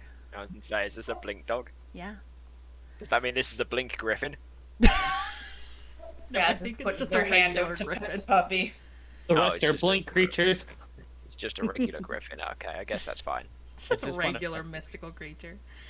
Baz, you reach your hand into the kennel to pet the blink dog, and it immediately blinks away from your hand, and then blinks back, and immediately goobers the fuck out of your hand with a Yeah. series of kisses. Wait, is it the metal hand or the other one? You didn't specify. It's a regular one. But yeah, there is a lot of creatures and entities in here, and then eventually your voice is, or your attention is drawn by somebody clearing their throat. Looking up towards the individual. Oh my god, I gotta scroll all the way back up here. Why did I separate the fucking shops like this? Looking up, you are met with a sort of a younger looking elf whose got a small rectangular pair of glasses that rest on the edge of their nose. Their long hair, or you actually can't quite tell how long their hair is, as it's thickly coiled and thickly curled. They have a shawl over their shoulders and sort of a plain, unassuming, faded yellow dress. They have various necklaces around their neck that hanging in various different lengths. They have an assortment of bracelets and rings on their arms and fingers, and they look to the group. Greetings. Welcome to the Mystic Menagerie. Can I interest you in a familiar today?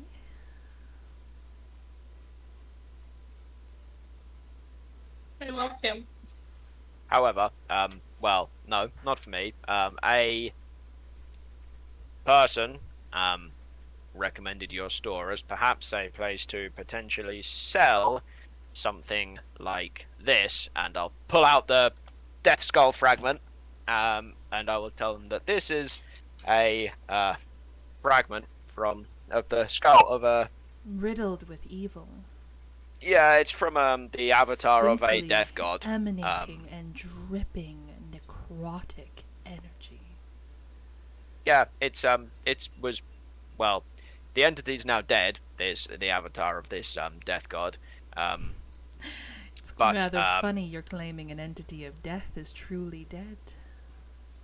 Well, it was an avatar, not the real thing. So I'm just being hopeful. Not that that really has anything to do with the conversation. I was just wondering if maybe you would be interested in this. Yes, I'm very interested in it. But I don't imagine you're here to offer it freely. No, I need some. Well, I mean, I guess maybe I don't need gold, but just something that feels like it's fair trade, perhaps. Although gold would be preferable because I can kind of exchange that for anything. Does that make sense? Do you know what I mean? It's been a rough week, okay? Yes, a rather boring trade, simply for gold. But I could offer. May I hold it to at least appraise it? Sure. Okay. Yeah, I'll pass it over so as I don't seem like Gollum from Lord of the Rings, and I'll actually let them hold it. All right. You watch as she takes it and sort of holds it up and adjusts her glasses as she's trying to hold it up towards the dim light in the shop itself, and you see her kind of lean over towards an aquarium that has a rather peculiar looking fish inside of it. The fish itself is radiating its own illumination, almost this orange soft glow. Could be interesting. Little small specks of pink. Ooh. Very. Everything alright? 2,000 gold. Okay. Yeah, 2,000. Do I feel like she's shortchanging me? Roll me She, an he? I insight. think you said she. She, yeah. Oh, you watch me fuck this up because I've used my ring of intuition earlier. Insight. It's okay, I suppose. You personally don't know the value of this item, yet she seems to comfortably offer you 2,000 gold. Okay. I mean, 2,000 gold's okay. Maybe I was hoping for a little bit more. You said that this was a boring exchange, so about trade. What would you happen to have for trade, perhaps? Well, I'd be willing to offer any one of these fine familiars. I don't. Get the griffin. A puppy! Get the griffin. Silence. Dad, can we get a puppy? The griffin is not for sale, and you see her sort of scritch under the beak and chin of the griffin. This one's Aw. mine. Yeah, really, you really thought she was gonna let you have the griffin? You never know. I have I mean- shadow serpents, flare-finned fish, ethereal owls. Okay. The blink Yeah, dog? I don't. Sorry, I've I'm being never- Ow, dehydrated. sounds bad. I've never had a pet in my life. So that'll probably be a no to the animal. Just because I can't guarantee its safety or anything like that, and it feels kind of like a wasted exchange. Would you do 2,200 for the fragment, and then I'll leave you alone? Roll me a persuasion. Fortunately, for reasons of going to the interviewers, I attuned to the clasp of the silver tongue. Hit For you in this. the back with the guidance real quick. I don't know if she'll let you do that because it is a verbal and somatic thing, and I don't know if she'll be happy with that in her shop. But if the DM will allow it, then Yeah, I will have we'll guidance. allow it. We'll allow it. Because I'm crap at persuasion. We'll just say that as Monica does the spell, the griffin's eyes very keenly rest on her. Well, so it's still 20.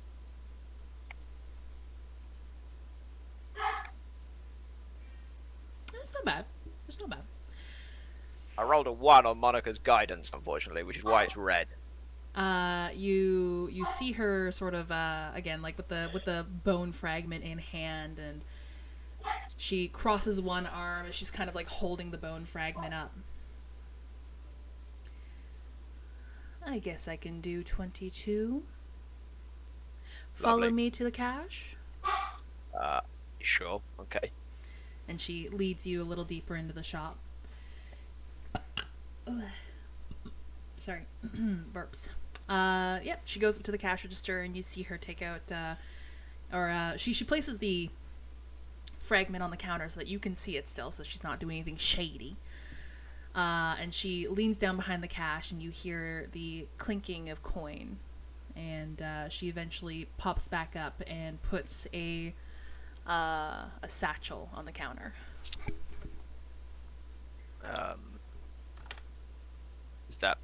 That's it? Is it as easy as that? Well, you can count it if you wish.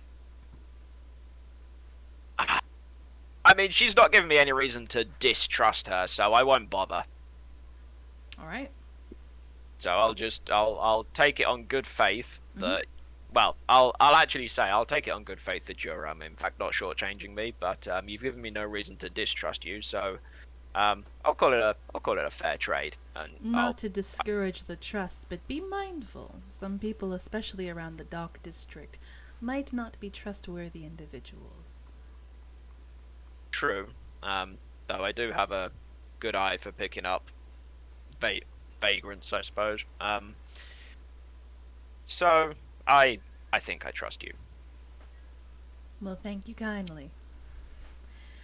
If you do open the satchel, because it is small for 2,200 gold.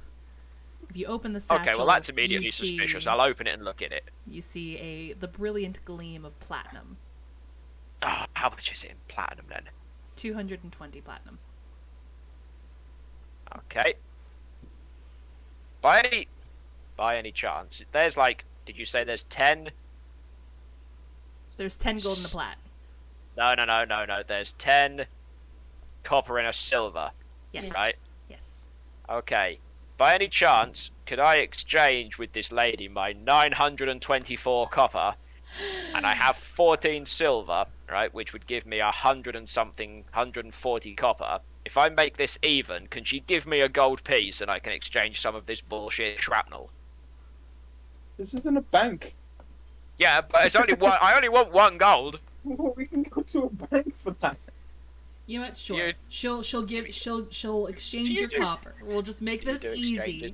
She'll exchange your copper. I mean, I don't mind going to a bank that you've designed and cleverly thought of for Kelps's. You think I've designed and economic cleverly system. thought of a bank? Yeah, I mean, I don't mind going to a bank if there's one that you've got for us to explore. I don't. Okay, I'll just do it Low like this then. key, I don't. But if Who there the was, fuck plays D&D and goes to a bank? not Well, a that's how- goddamn. Actually, I'll be honest, that's what I did for the wants to exchange for the roleplay? gold into the Who copper. wants to so, roleplay going to a bank? like, you made me do it to exchange Hey, the gold for the copper. I said that you would have to go to a bank. I didn't sit there and have you go to fucking Joe Schmo the teller and talk about your day and pleasantries while he was exchanging your coin. Right. Okay. Well, I'll even it out then. That's fine. Thank you for I'll allow your it. time. Does this lady shake hands? She does not really reach Fair out enough. to touch hands. I take no disrespect from it. Just out of curiosity, how much for the dog? The blank pup, Yeah. 500 gold. Hobby. We'll see about it before we leave. Yes. It's not a no. He's It's not a captured 0%. the hearts of many, so I would suggest being quick with your decision. Fair enough. I understand. Just get Baz the dog. Absolutely not. We'll see.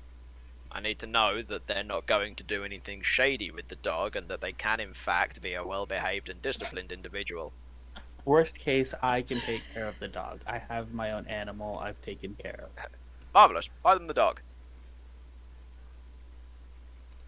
Monica has no money. I know.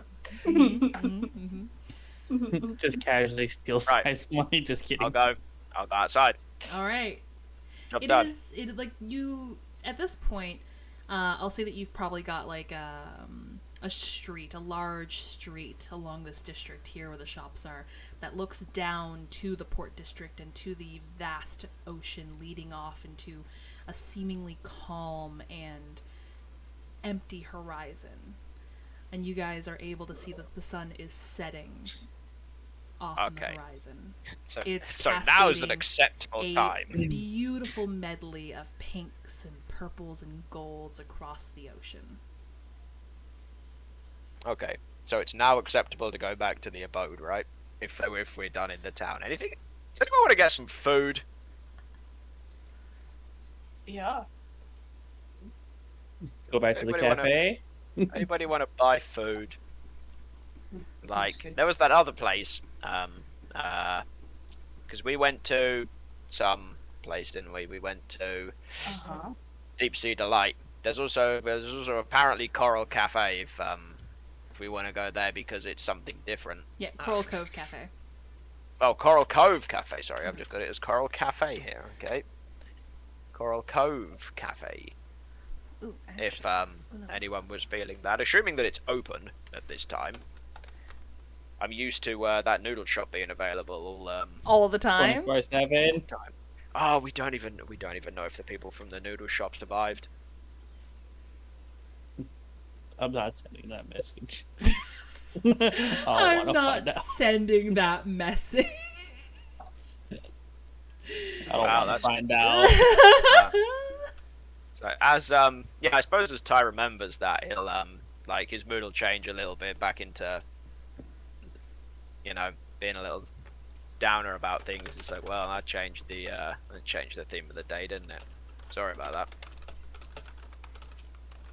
Anyway, how about some food then?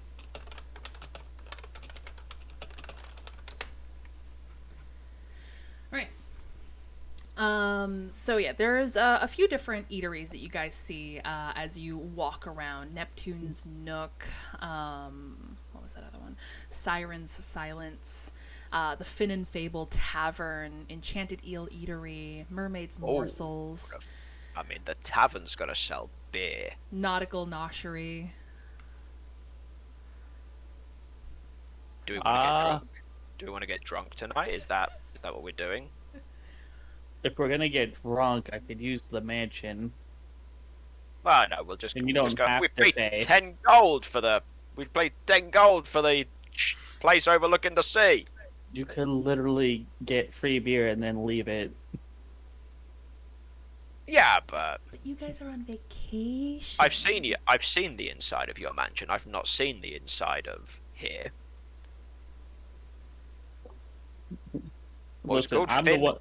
I mean, Fin if you're and who? paying, it's fine. I just can't pay for anything. We'll see what the cost's like. what was it called? The Finn and... Is this the Finn and Fable? Okay, yes. If you guys are going to the Finn and Fable Tavern, yes, the Finn and Fable Tavern. I fancy that one, though. I'm open to suggestions. Tavern. I was gonna say we don't normally go to taverns, so I usually get beaten up in taverns, so this would be fun. Why do you normally get beaten up in taverns? Well, it was that one time Oh. where I pretended to be a tiefling warlock that couldn't talk, and then somebody spoke to me in my mind in primordial. I think it was it was either a genasi or an elven lady behind the counter. Yeah. Yeah, You've had so maybe much, that's why. so much luck with air genasis. Yeah, maybe that's why I've got hatred for air genasis. And then she spoke to me in primordial, and I don't speak that either. I explain this story as we're going in. She spoke to me in primordial, which I don't speak.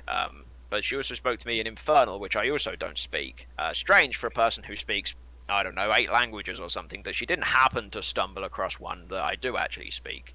Though I guess perhaps I could have chosen a better disguise, thinking about it.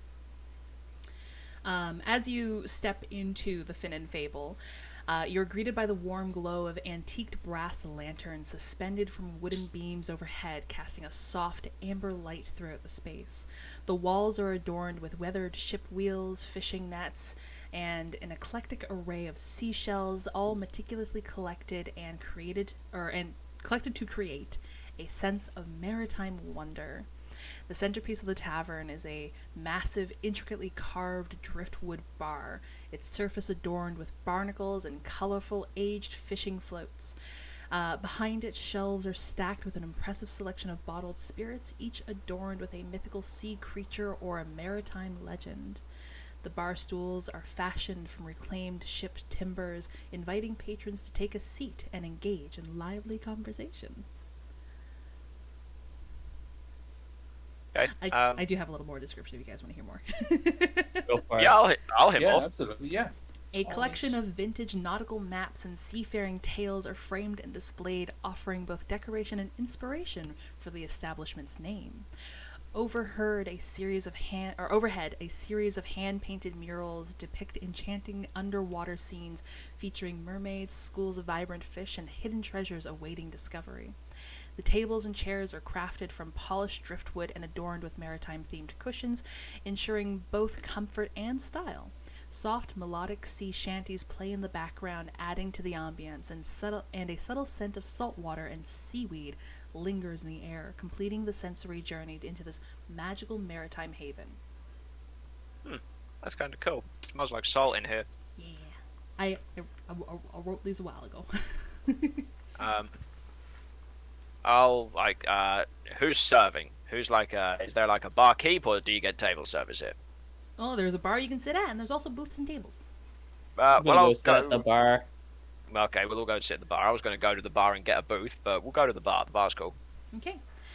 You go up to the bar, and sitting behind the bar, you see a fair, greenish, bluish-skinned individual with almost fin-like ears on either side of their head.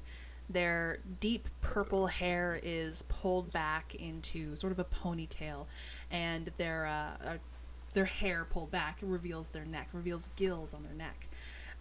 They have webbing between their fingers, and they have soft yellow eyes that sort of look back and forth as they shake this, what's it called? What's the thing that bartenders mix? The shaker. What, a cocktail shaker? Yeah, the cocktail shaker. There you go. They look over to you. Good evening. What can I offer y'all? I guess to start with, do you have like a do you need a drink or do you need a menu? Well, I mean, we'll start with a drink. A little of both. Both. Do you all know what you want? I'll just go for I'll go for some like easy drinking ale type thing. If you've got something along those lines. What strong drink do you have? Strong drink for them, please. Baz, what do you want? Something strong. Okay, something strong for them as well. It doesn't have to be the same strong thing. Sonar? Something fruity. Something fruity. Okay, something fruity. I'll just turn around and look at Sonar, knowing what he's drunk in the past. and then turn around and go back to looking at the barman. What? A man can't enjoy a fruity drink every once Now, in a while? no, I didn't say that, Sanar. I didn't say that. Nah? I mean, usually I drink fruity wine, so. I didn't say that. I make no judgment here. So if you that is a round to start with, please, and then some menus as we can browse, if you don't mind. All right, and I don't think I got your drink specification there, sir. You want something Oh. strong for those two, something fruity for that one. Yeah, I'll take, I don't know, something easy drinking. I like to at least maintain some amount of composure, so an easy drinking, light type of ale, if you happen to have something that fits that kind of description. All I was right, gonna say, I'll explain that he a doesn't drink seashell a lot. spritzer, 2 captain's grogs, and a coral crush cooler. Sure, yeah, why not? All right. Tourists, so we've got no real idea of what's happening at all. I Is that the see. strongest All right. drink you got? Well, I'm Sheila, and I'll be able to take care of y'all tonight. All right? Sheila. Okay. Pleasure to meet you, Sheila. I'll pull out my notepad and write Sheila in it. Placed in front of Baz and Monica, you are presented a potent rum punch made with dark rum, lime juice, simple syrup, and a touch of grenadine over crushed ice and garnished with a lime wheel. Well, now I wish I'd had that. Hold up, I gotta go Sinar. make a drink real quick. Sinar, you are presented with a sweet and tangy cooler made with coconut rum, pineapple juice, cranberry juice, and a splash of grenadine, garnished with a pineapple wedge and a cherry, a maraschino cherry. Oh, Now I wish I'd had that. Bubble, you're presented with a refreshing spritzer featuring elderflower liqueur, soda water, and a splash of lemon juice, garnished with an edible seashell shaped ice cubes. Okay, that's quite cool. You know what? And just for my sake, I am just Okay. going to copy the menu item and say that Sheila gives y'all the Yeah. This- yeah, menu. Is this like a pay at the end deal, or can I get this round and we'll square up with the rest at the end? Are you starting a tab with us? Do I have to? You can if you want. I'll just buy the round for now, thanks. All right. It's literally like 2 silver. Okay, marvelous. I'll pay 2 silver. As we're kind of here before, like, and we browse the menu and stuff, I'll flag her down as she walks past again. And it's like, those maps that are over there, are they, like, legitimate maps just from an older time, or are they mythical in nature and made up for the sake of stories and things?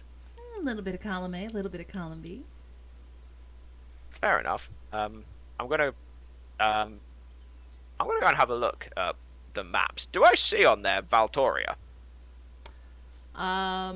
You do not roll me an No. investigation. Roll you an investigation. Yeah. My investigation's okay. 27. How's that? Nice. Nat 20. Hell yeah. Hey! Yo. First one of the night. Yeah, so many nat ones. So many nat ones. Oh my Yeah, God. yeah. Just wait for There's combat. a little bit of balance.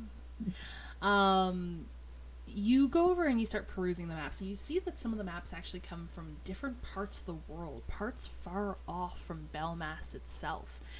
However, obscured by some of the more fanciful looking maps, the ones that are far away from the continent that you're currently on, you do see a map of Belmast. Mostly obscured again by one of these other maps. You notice the upper left-hand corner has something interesting out in the water depicted. You notice sort of a land mass suggested out in the water. And tracing your finger along the edge of the land mass, you notice that the edge of it should theoretically line up with the continent itself if, say, somebody were to take that piece of land mass and try to put it next to Belmas again. Okay. Did you say that was towards the north? Yeah. Okay. It is not given a name. However, it's in the general vicinity where Cleve said that Valtoria should be. Okay. Well, he's not here to tell him, so I'll Yeah. just kind of keep They're that on a hot information. date. Yeah, I'll keep that information and tell him to. Well, if the night goes bad, I'll tell him to bring his spirits back up, and if the night goes well, I'll tell him to compound a good night. All right. What is everyone picking? I'll have a look in a minute when I've finished writing this note. Let's see. Someone share the pirate's platter with me. You gonna share something with me then? Yeah, we'll get the pirate's platter and maybe like the where'd it go? The nautical niblet platter too. We could share both of those. Yeah. We'll share what we got. This. Make I use didn't of it. realize it was going to be fucking massive. I try to get like a selection of things for you guys. It all looks so good. I literally does. read the second one as crack and mush sliders, and I was like, I'm not buying that. Kraken Crunch. Yeah, I read it as mush. I was like, Yeah, I know this is the second restaurant you guys have been to, but you've probably noticed a theme amongst the eateries and the menus in Kelpsa. They're all I'm nautical noticing themed. that they might be, yeah. I like Why mac could and we cheese, get- that one. Ty, can we get Octo Pretzel Bites too? Sure, why not? Sweet. I think I'll go with the dragon fin fish and chips.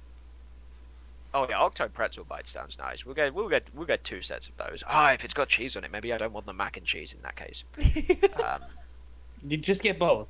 Get both. It's No. fine. We'll share. We'll share. We'll go It's with, fine. we'll go with the crack and mush sliders for my meal, but we'll get 2 sets of these Octo Pretzels. Kraken mush. Yeah, I think that sounds good for me. Is everybody happy? All right, Yeah, I'm good. give me a second. Calculating. So how many dishes are you all ordering? Okay, well, 5? 1, 2, 3, 4, 5. 6. Yes. 6? I think 6 because aren't we ordering 2? we're Lots of having pretzel bites. Yeah. we're We're having getting 2 2 of pretzel the bites or 1. 2. two of the Octo Ah. Pretzels, and then sliders for me. So now you're having dragon fin, Mm-hmm. Dragon fin, so yeah. that's 4, and then the 2 sharing platters for those 2 is 6. Yeah, 6. So it comes to about a gold and 2 silver. Okay, and we'll have another round of drinks, so a gold and 4 silver. All right. I got it. Don't worry, I got it. Mr. Moneybags over here. Don't worry, I got it. Don't worry, I got it. However, I will change my drink for the one that had the rum in it and was basically like a Long Island iced tea, just nautical themed. Yeah. Oh well, I mean, do you want the actual Long Island iced tea? No, I want the one that one of us got. Okay. You want the Captain's Grog. That's the one, yeah, that one. Ooh, Is there I like something that name. stronger than the Captain's Grog? You want something stronger. I mean, that's kind of the strongest thing we got. We've got things that are strong in different aspects. Do you want like a martini? Do you want the tidal wave tequila sunrise? Like if you just want that one. pure punch, the Captain's Grog is gonna get you there. Give me Now the I wish I tequila had that. sunrise. I'll get some of the tequila sunrise. All right. Sheila will then concoct for you a vibrant tequila sunrise cocktail with tequila, orange juice, and a float of blue curacao to create a stunning ombre effect. And also puts in some more of those colorful, edible, seashell-shaped ice cubes. Damn. Good. This is a good place. Why is everything in Kelpsa so good? Because Why is all the food so Except good? for the stealing It just children is. part. Except for the Yeah, stealing right. children part. yeah, that is true. Aside that part. What are we? Okay. What are we? Just food reviewers now? Let's go. Yeah. They've become foodies. Yeah. That food blog. Murder hobos? Nah, we're foodies. Adventurers? Nah. At some point, we should probably head back because I took a lot of falling damage going up and down on that fucking balcony earlier today. Yes, we do need to go back and I do. And Need to go back. I have a task that I'm looking to complete this evening. Oh. I do want to slide thieves' can't note to the bartender to see if they know it. Okay, what's the general gist of the note? I have something to sell. Need a different form to sell. You slip this note of seemingly mundane dialogue to this bartender, and they sort of like place their hand on it, kind of like look at you curiously, and then like turn the note over.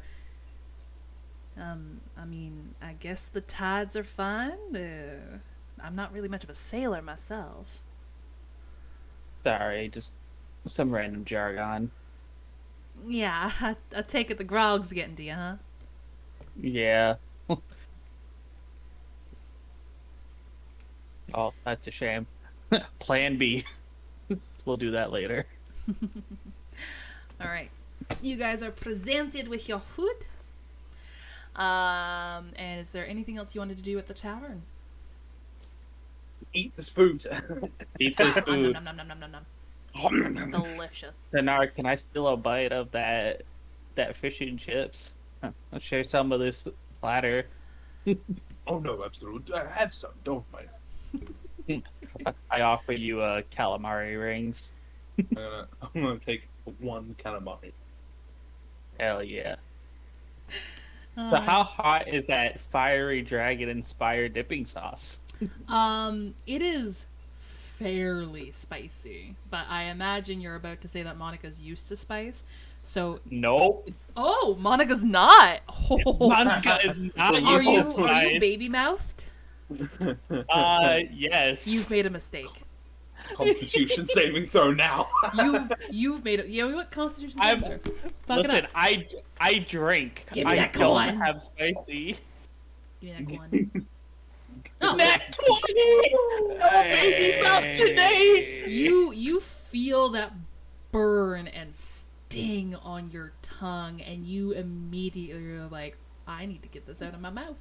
You go and grab for another sauce bottle on the counter there, and immediately just pour some of that into your mouth. It's almost like a mayonnaise, a cooling sauce. But the fat content in it is able to get rid of the oils that you've put in your mouth, the hot oils in your mouth, and you are able to quickly stop the effect of this before it gets bad. But you definitely feel a lingering burn.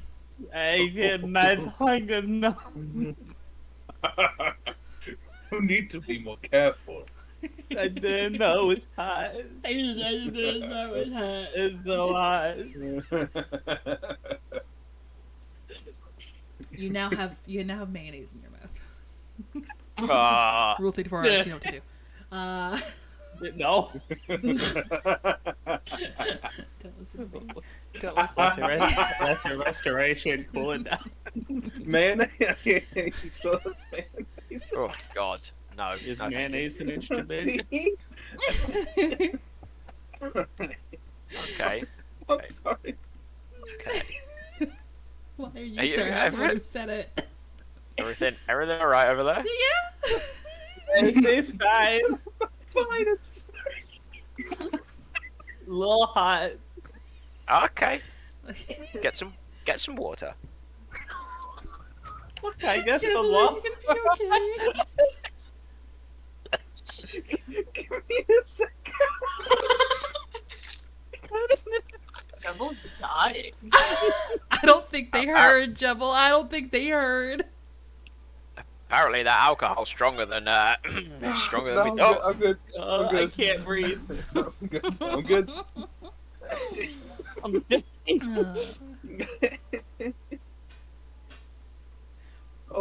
Oh dear. What was in that It's- drink? Man, this drink is pretty strong.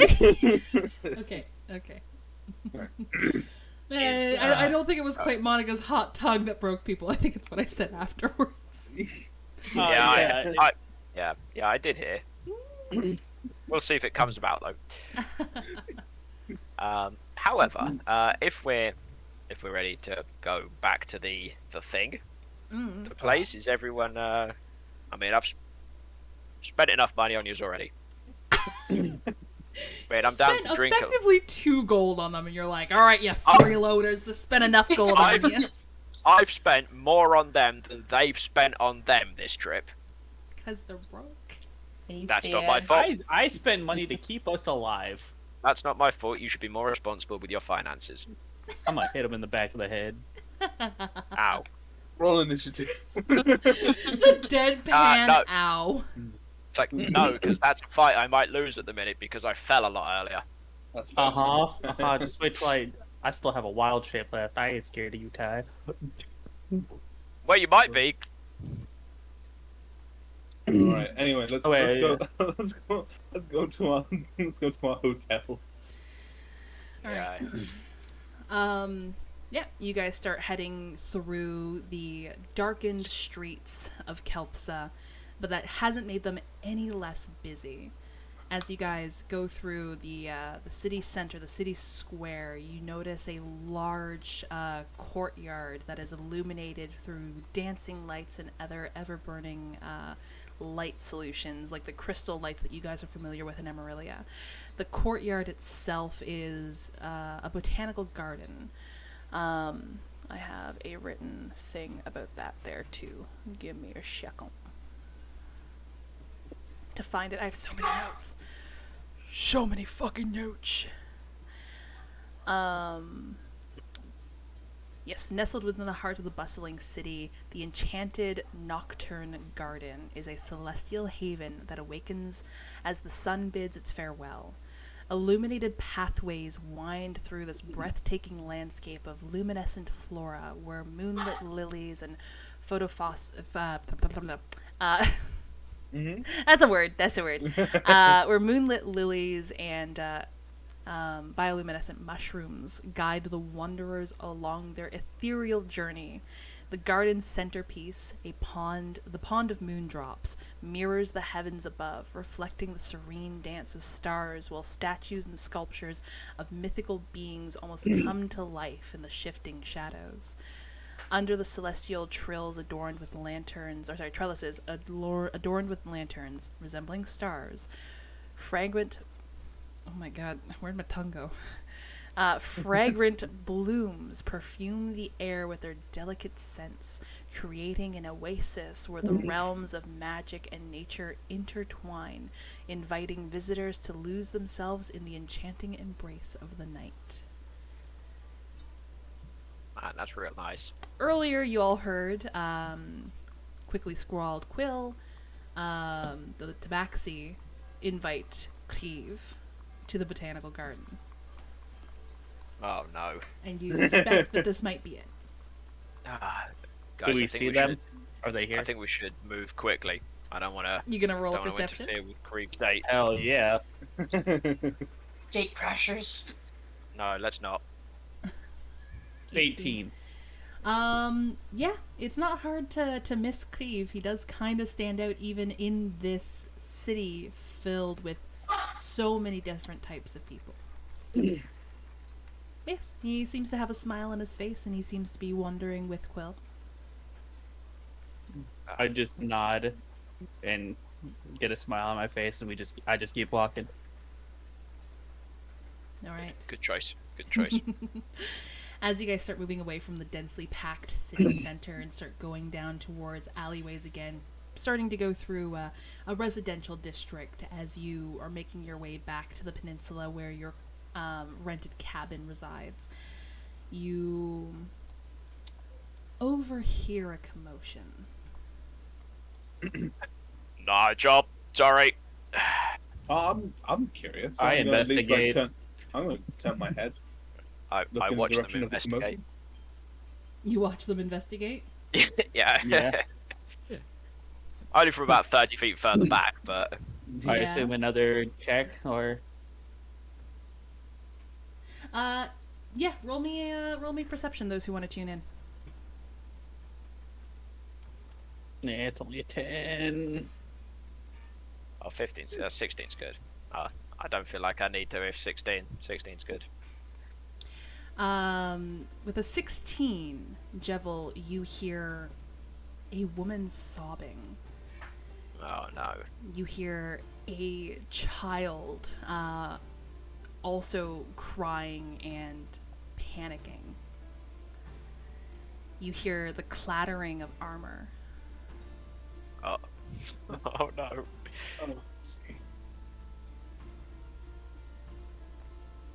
If they all start moving, I'll follow them.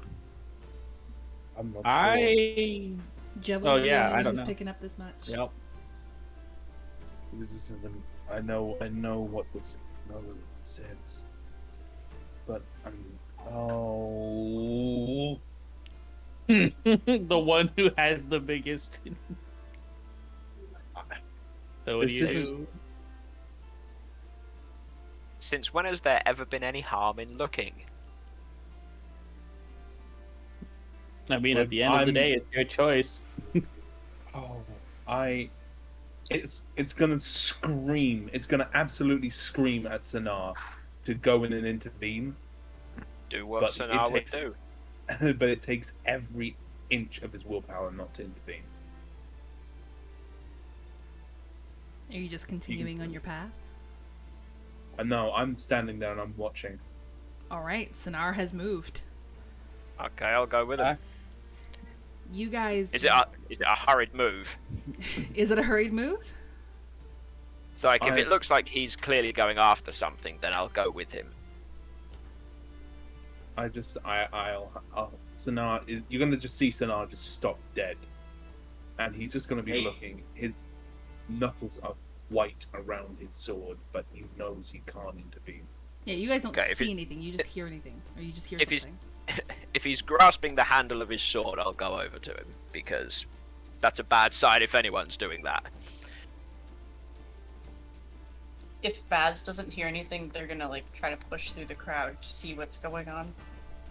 Yeah, it's not as densely packed here as it was in the city center.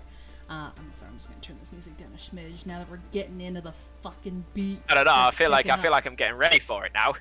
Oh, all right. This is my jam. I do very much like this track. So we're Yeah, having a it's very fight. nice. Roll initiative. This is my jam. Oh. But yeah, Baz, as you start sort of looking around, you overhear a sudden shout from this woman, just saying, "Please, please don't take my baby." That's gonna be enough for you, isn't it? You're right. You right? Right. Okay. Right. We're going around the corner. We'll go around the corner. Baz is Just rushing do it. up to wherever we heard the voice come from. All right. Combing through the narrow gaps between buildings and jumping over a fence or two to get closer and closer to where you heard this commotion, you start overhearing more of a medley of sound. You hear a young child sobbing, screaming, making themselves hoarse from the panic. You hear a woman also, again, tearing her vocal cords, screaming, begging, and pleading with whomever is taking their child. Upon turning a corner and finally seeing the scene, you see 3 rune knights, all in full plate and shield. You see a young child, probably 6 or 7, in the middle of the street. You see a woman on her knees beating against an invisible barrier. Underneath her is an illumination of runes. You see these knights circling this child. Sinar, you recognize 2 of these knights. Oh, damn it. Oh no. Oh no! Damn it.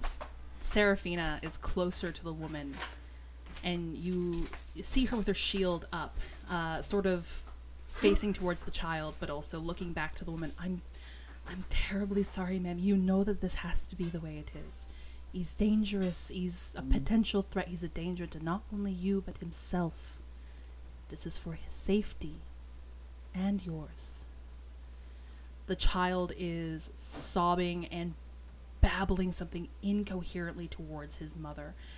Those who are magically inclined, which I think might be all of you, as his voice A little bit. as his voice picks up. You almost feel this pulse of energy ripple over you. The other two rune knights are basically moving in and circling, again with their shields drawn, but no weapon, just their shields. The mother is pleading with them, just saying, like, please, he was doing so good. He's not a danger, he's my boy. The child reaches out towards his mother once again, and you watch as one of the rune knights closes the distance and basically grabs one of the child's hands and starts placing it behind his back. I don't take any part. I'll go and find a place to sit, and I'll pull up my cloak, and I'll watch from the shadows and take no part in this because I know what this is about. Fucking Batman. I'm Elfman.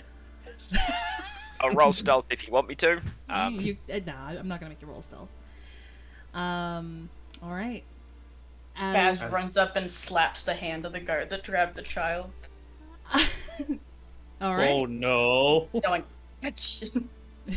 Do you say anything as you slap this guard's hand?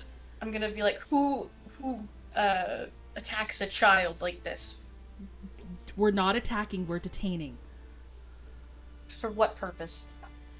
As you get closer and intervene, the child is now basically sort of free to try to crawl closer to his mother. But as he does so, the two of them are just basically screaming and crying, trying to reach out towards each other. The woman is still blocked behind this invisible barrier. The child itself, or themselves, climbs to their knees, and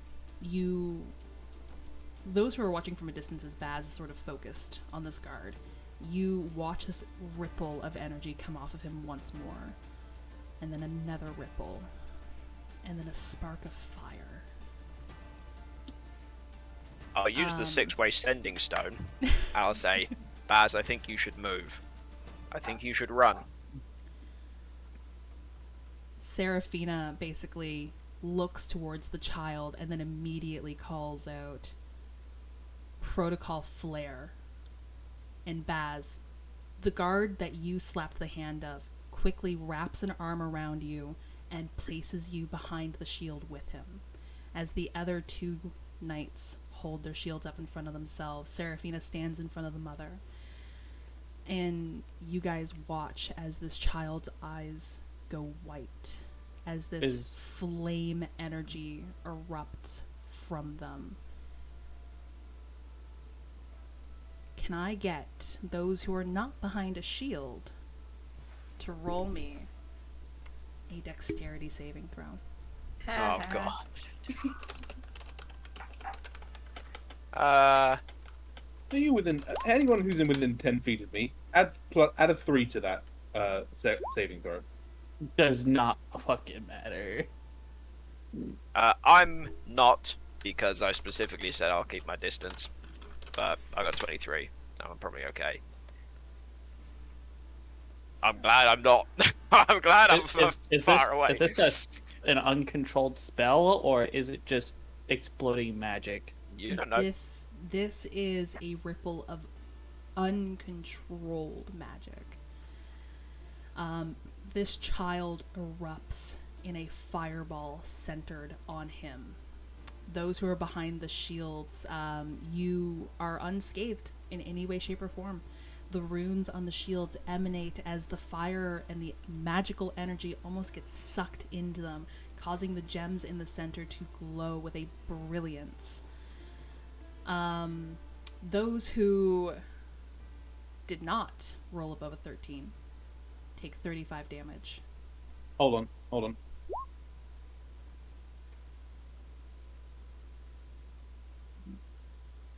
Would this apply?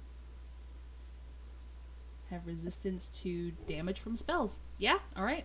So, you guys take half of 35, which is 17? 17. Or are you rounding up or down? We'll round down.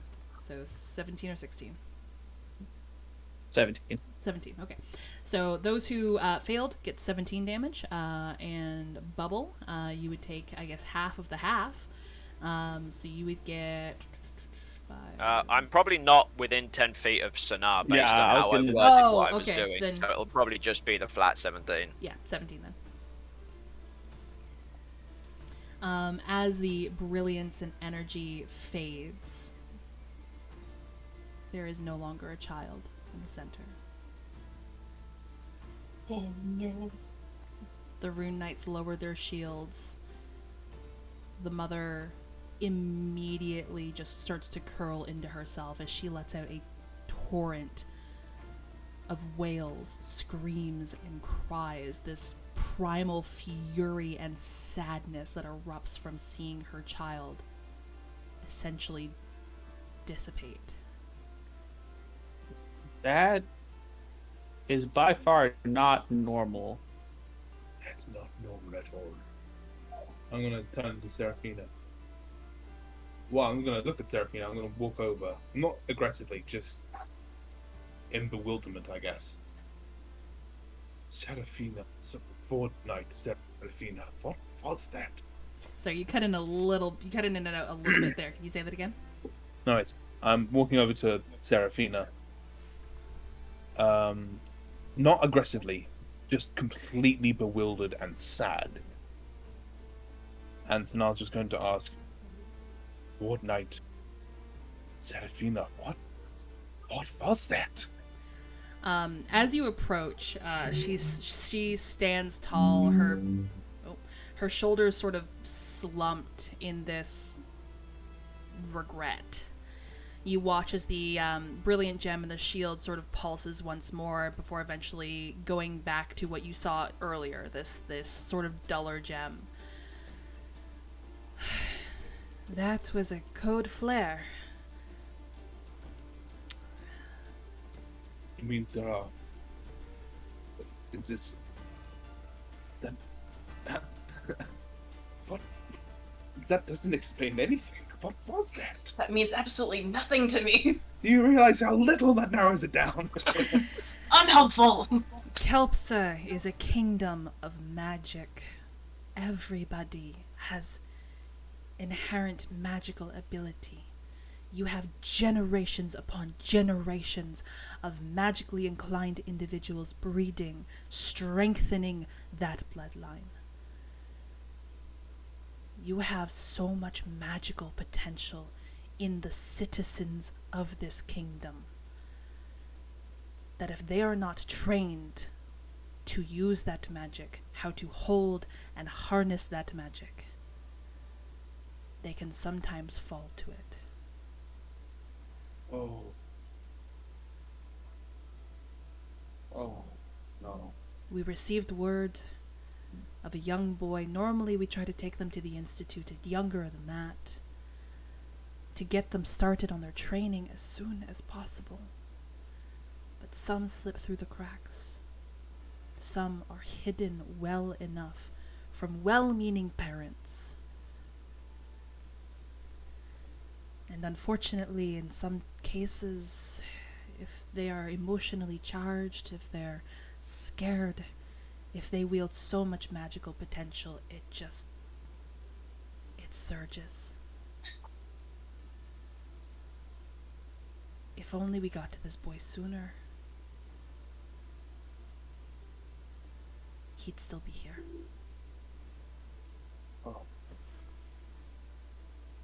Also, sorry, I'm whispering because of like the roleplay. It seems No. thematic. If you guys can hear me, please let me know. Yeah, I can. Yeah, can I hear you? Okay.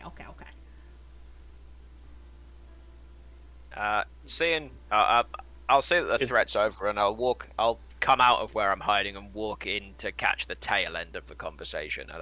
I won't be there for all of it, but I'll catch like the tail bit of it. Yeah. Seraphina will look down to the mother, and she'll wave her hand, and the invisible barrier that held the woman, along with the arcane sigil underneath her, will vanish, and she'll sort of crawl to where her son was. Baz is gonna walk over and try to comfort the woman the best they can. How many people are hurt? Because you said there was like an audience or something around. It was basically just the Rune Knights. The only people who got hurt were you, Sinar, and Ty. Baz was Nice. safely behind the shield. We'll sleep it off in a minute, so don't worry about it. I mean, either Wow. way, I see people are hurt. I'm going to cure you guys. Fair enough. It's probably going to be the full anyway after everything, so. But yes, Ty saunters on over. Baz tries their best to comfort the woman.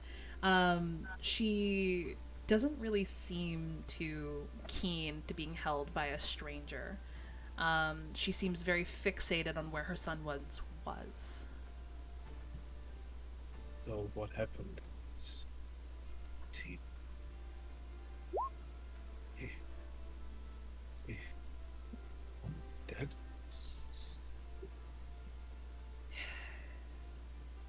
For lack of a kinder way of putting it, he's, no longer with us. Without the proper without the proper protections like we have, he took the full brunt.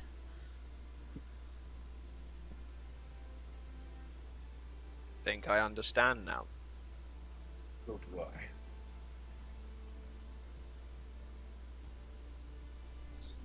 Well, That's all.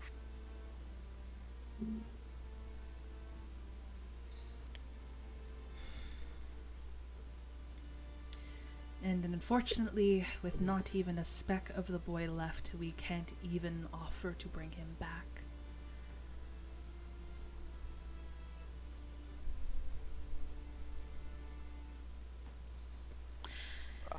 well, maybe there's a kindness in that after all. Seraphina will kind of like look over to Tyrandel and just clock the Emerillian guard uniform. To you, maybe. Opinions where they're based, I'm afraid. Let's go. So I'm currently healing Sinar and Ty with Aura Vitality. Okay. You guys just decide to start making your way back to the cabin? Yeah, I guess so. Shows. All Does Sanar's new friend Seraphina, whose name I don't actually know, seem like they seem like they're defeated by this incident, that they didn't Roll me an that they insight. didn't, like, oh fuck, I thought you were just going to tell me, but okay. I haven't made you all roll enough this session. That's true, fair enough. Natural one.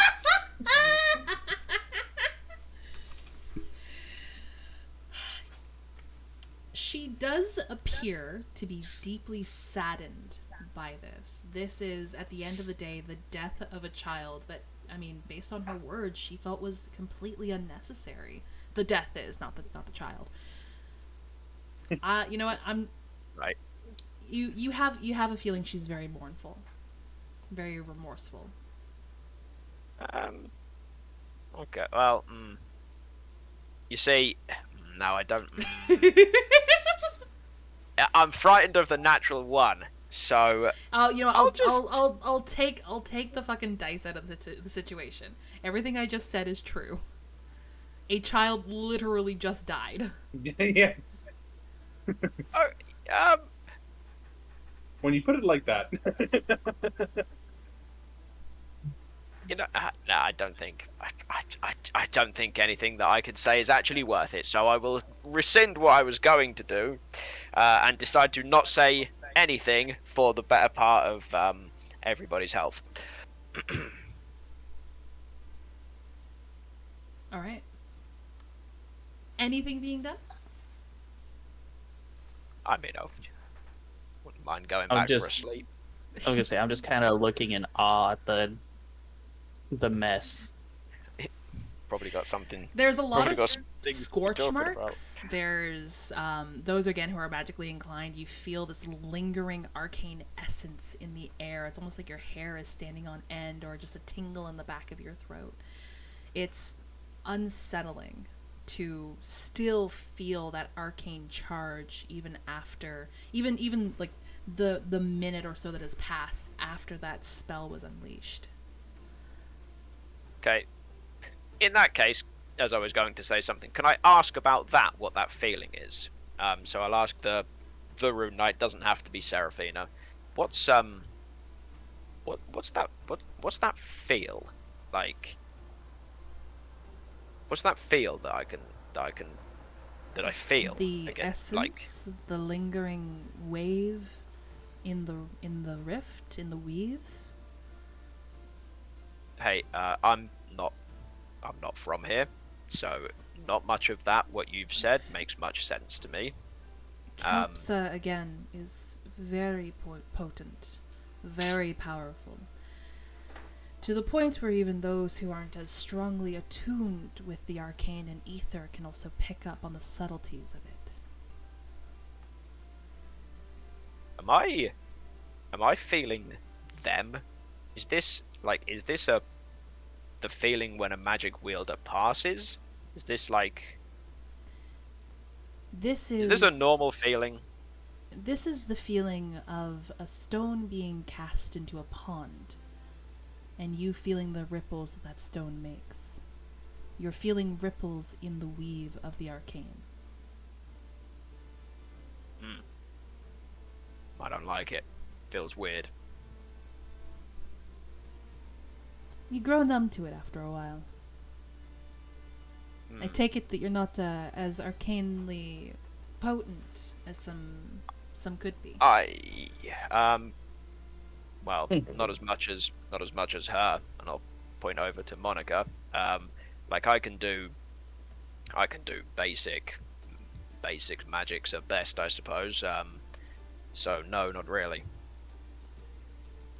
This And must I've be your certainly never first time felt feeling anything this like then. this. That would be correct. I didn't leave Emerilla until, I don't know, maybe 2 years ago, when I went to a small town and still nothing like this. Well, expect to feel much more while you're here. All right. Hopefully not At least under I'll- these circumstances. Well, at least I'll know what the feeling is, should I feel it again. If you all hear head or tail of other gifted children that we haven't caught, please, I urge and impress upon you the importance of ensuring that they are raised in an environment where they can be properly looked for and cared after. I'll take it under your advisement. At first, I was going to. I had evolved myself, Seraphina. I know what it's like, child. I was not sure whether to intervene or not, and I almost did. But after seeing that, I completely understand what you need to do and why you need to do it. I just want to apologize for the thoughts. It's hard to be on the outside looking in and not understanding the intricacies of why we do what we do. And Seraphina will look over towards Baz. It's admirable to have such a strong urge to defend somebody you perceive as weak and in danger. However, please know that we are only working the way we do for the best interest of our people. Good. Thank you for being understanding. Thank you for being open. I like her. Baz, the knight who sort of wrapped his arm around you there and took Is he you behind the shield. What's he look Stop like? Stop it. He's got some sort of dirty blonde hair pulled half back. It's short hair, so only half of it's up, half of it's down. Some lingering wisps before his eyes. He looks at you with his hazel eyes and his sort of sun-dappled skin, and just kind of gives a quizzical look and sort of gestures to your overall form.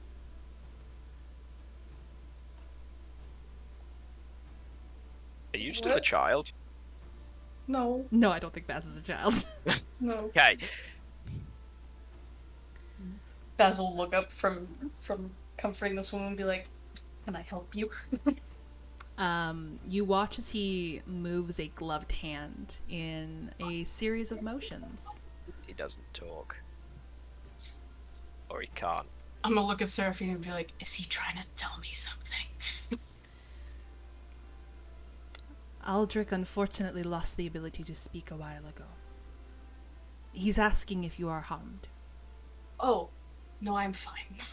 Thank What do you you mean by- for Mhm. protecting me, I guess.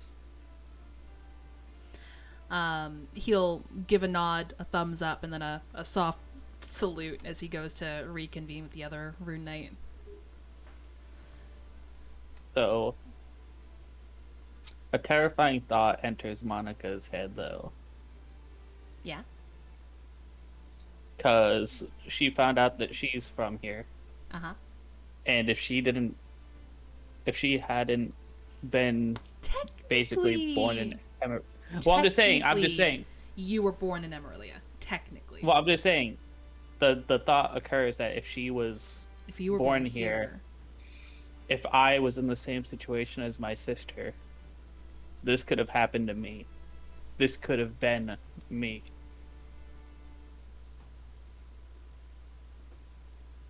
And that thought frightens her, and she is a little grateful, but still terrified at what my sister might have gone through.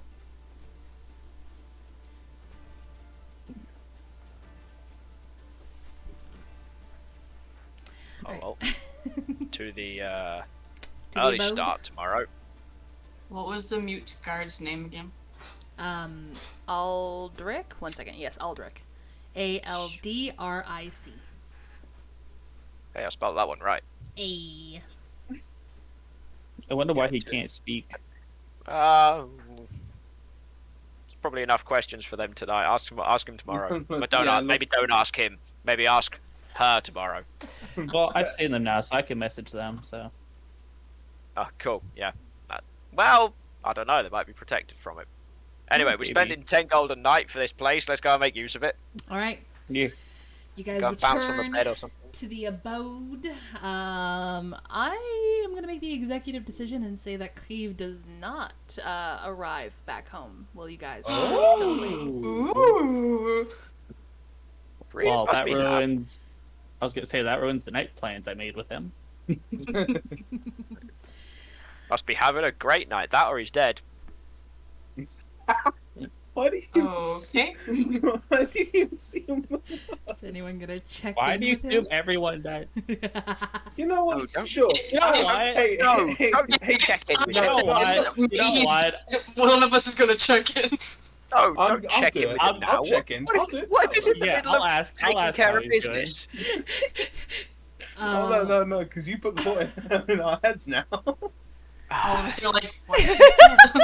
One I'll basically second. ask if he plans on coming home tonight. Just responds with some heavy breathing and no, I'm fine. Thank you.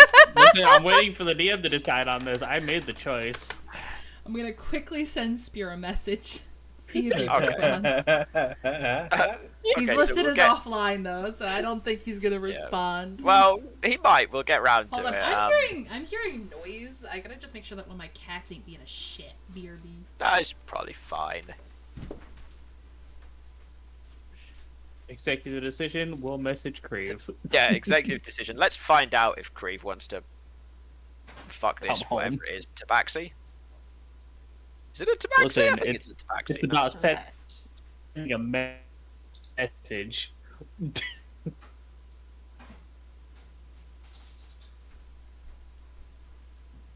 Mystic, what are you doing? Do we?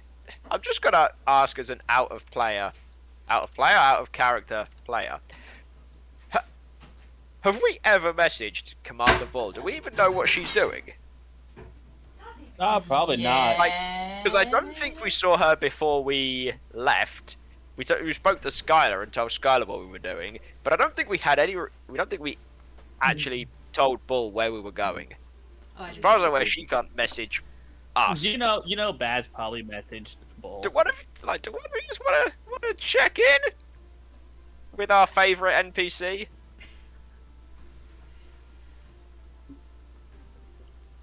Yeah, the one I revived. Yeah, that's the one. Yeah, yeah, How's Bull doing? I hope Bull's having a good day. yeah. I wonder. Yeah, Bull, we miss you. Where are you? Where are you? No, sorry. No. All right. Tile sorry. catches rest early. Monica's checking in with Bull. Was it? I mean, yeah, sure. Or was it Baz? Well, you don't have to. I was One just of asking us. if we should. We'll both do it at Although- the same time. At the same. Go. Why would you do that? So wonderful. Yep, Bull just basically says that all seems to be going well. There has been some rowdiness and some discourse amongst the remaining refugees at the camp, but Vermont has been incredibly accommodating so far and has been doing their best to make sure that everybody is cared for and looked after. Meals have been provided, water, healing, so on and so forth. New clothes for those who needed it, like to her standard, they are being treated as well as they can in the circumstances that they're in. Okay. That sounds promising. Can someone message How are Skylar for you, me though? as well? What do you want us to tell Skylar? I said stupidly that we'd keep her in the loop about things before I set her to do some duty of looking after the remaining populace of Emerilla. Just update her, I guess, to say that we're still looking into things, but no other updates to follow at this point. Just keep it simple. Say that we're looking into plenty of avenues, but nothing confirmed as of yet. Okay. Skyla just sort of gives back the understood. Let me know when you have further details. And you can choose which one of you messaged her, because I can't do that. Man, I really should have bought something like that. It's almost like Yeah, I know, right? But Ty will catch his rest early because he has something he wants to do over the course of the night, unless it's particularly late now, and then he'll catch his rest late instead. It's getting on, we'll say, 10 p.m. at this point. Okay, he'll catch his rest early. Okay. Also, Those who message Creve just basically get told that, like, yeah, date's going well. Quill has invited me out to another spot.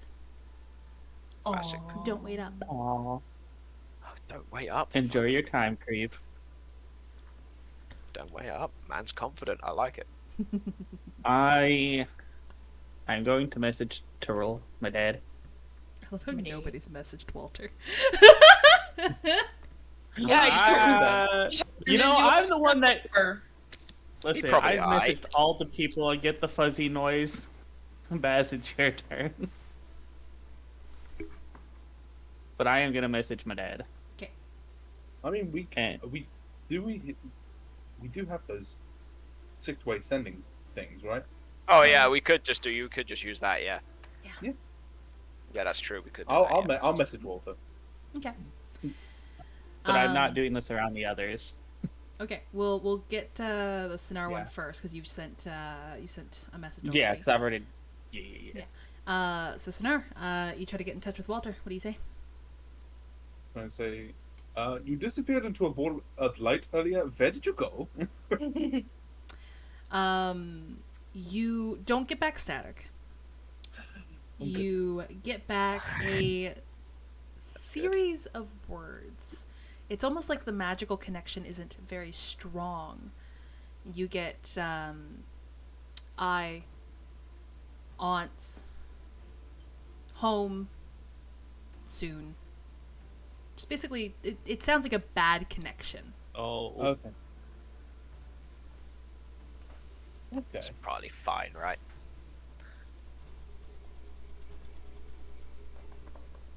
Anything else? I I guess you all hear that as well because the way that the six-way sending Yeah. stones Yeah. are set up. Like a answer. walkie-talkie. Will Makes sense. are you going to be? Are you going to be back soon? Soon. Understood. Understood. Okay, I guess. Can't really hear you all that well, but I understand. have a good day. Beep. That's something Walter says. He said, Yeah. Beep. Why did you say that? All right, Monica, you're sending a father or sending a father to your message? Yes. Sending a father to my message? Yes. Yeah, I'm gonna go down to the beach and send a message. Okay. my The beach. sand almost feels like silk under your feet, and it shifts, giving way to your weight very easily. It's your first time kind of walking on a terrain like this, but you manage to get your footing fairly well. The beach is almost pure white, the sand very, very fine. The smell of salt water and the occasional spray of the ocean as the waves crash along the shore is just basically an almost calming experience to you.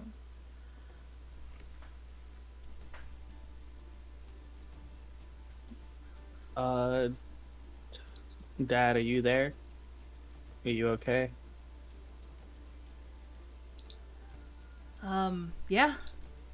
We're doing all right. Why, what's up? How are you? I'm doing fine. I actually have a question. Do you know the smugglers den around here well? Or anybody in particular in Kelpsa?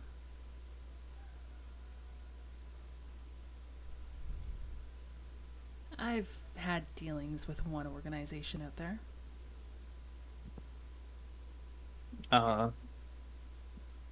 Do you know where I can go potentially meet somebody from there?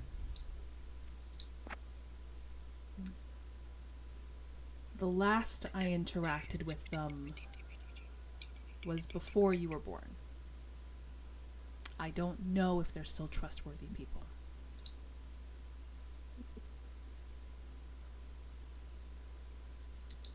Understandable. What do you need? I need to get rid of some items.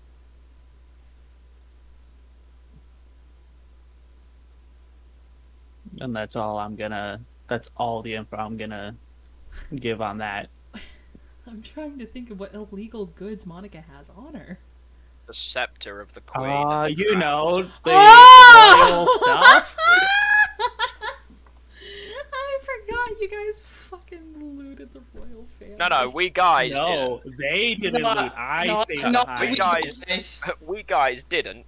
We guys did. I'm pretty sure that Creve and Baz watched Monica steal them. No, bad. No, I Baz made did. it stop. Baz was not a witness. Baz went upstairs to deliver you horrible news. Yeah, while I waited with Sonar, which means Creve watched you steal them, but probably doesn't see anything wrong with it. Creve does have issue with authority. Yeah, so for Creve, that's probably fine. Alright, he just kind of gets back to you. I'm sorry, Monica. I'm not confident enough to send you to a group out there.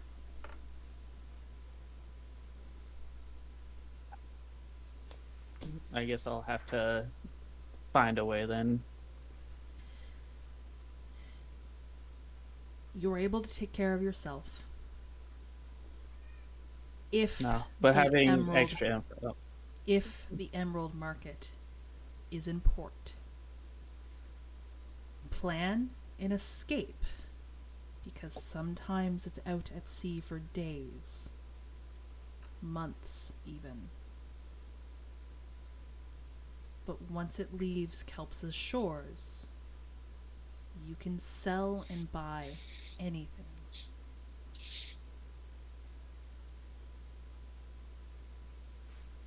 The Emerald Market, but plan an escape. That bad, huh? You can buy and sell anything. Oh, any. I did. Actually, did we hear about? I We think we did. did hear like a small thing about be careful about going to the docks. People go missing. Yeah, people going missing. I guess that's probably a part of it.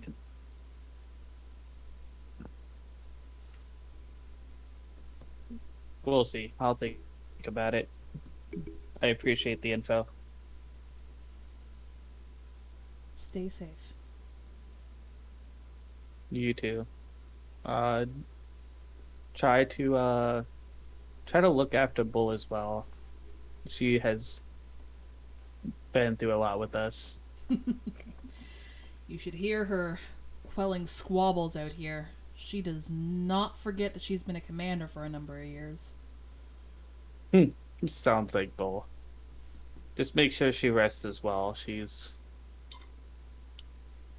very stubborn. About as stubborn as you. Maybe And they Mom make is a doing good okay. I was gonna ask if she made it out that way. Yeah, we ate out for a bit this morning, or midday was lunch. It's beautiful out But there. yeah, Enjoy what Kelpsa has to offer. yeah, I'm So, currently standing on the beach anyway. The sand and the ocean is beautiful. And I definitely heard some things today that make me extremely worried about where or what my sister is up to. If she's even still around.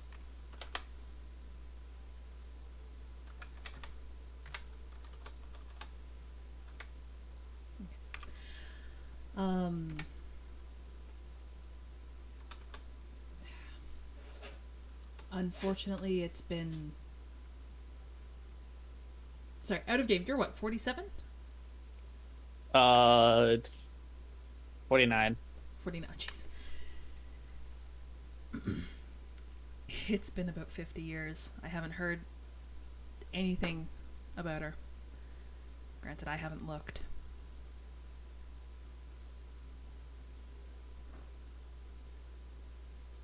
Either way, maybe I'll look into it at some point if I have the time. We're hoping to potentially get a meeting with the Magisters. Apparently that doesn't seem very promising, but if we don't try...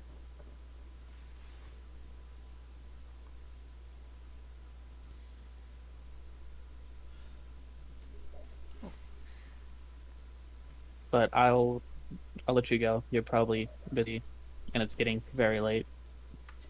It's about supper time for us now. But yes, you take care. You stay safe. You too. All right. Is there anyone else who does anything else? Yeah. What's your thing? Well, after his rest, because I only sleep for less than 4 8 hours. Yeah. That's the one. Yep, that's the one. I'm gonna look for mermaids. You're gonna look for mermaids? Yeah, Grief said that he had no reason to believe that they didn't still exist, and I have no better knowledge to go on. So I'm going to stand on the deck, and it'll be about 2:30 or 3 in the morning or something Surprised by he Baz wakes didn't up. mention anything.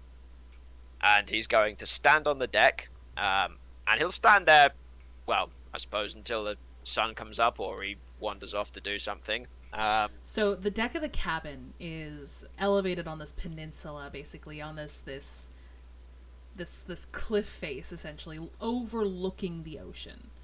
If you wanted to get closer, you'd have to go down the wooden stairs that lead to the beach. Or you can stay up on that deck there and basically overlook the ocean for any movement you'd see in its calm surface.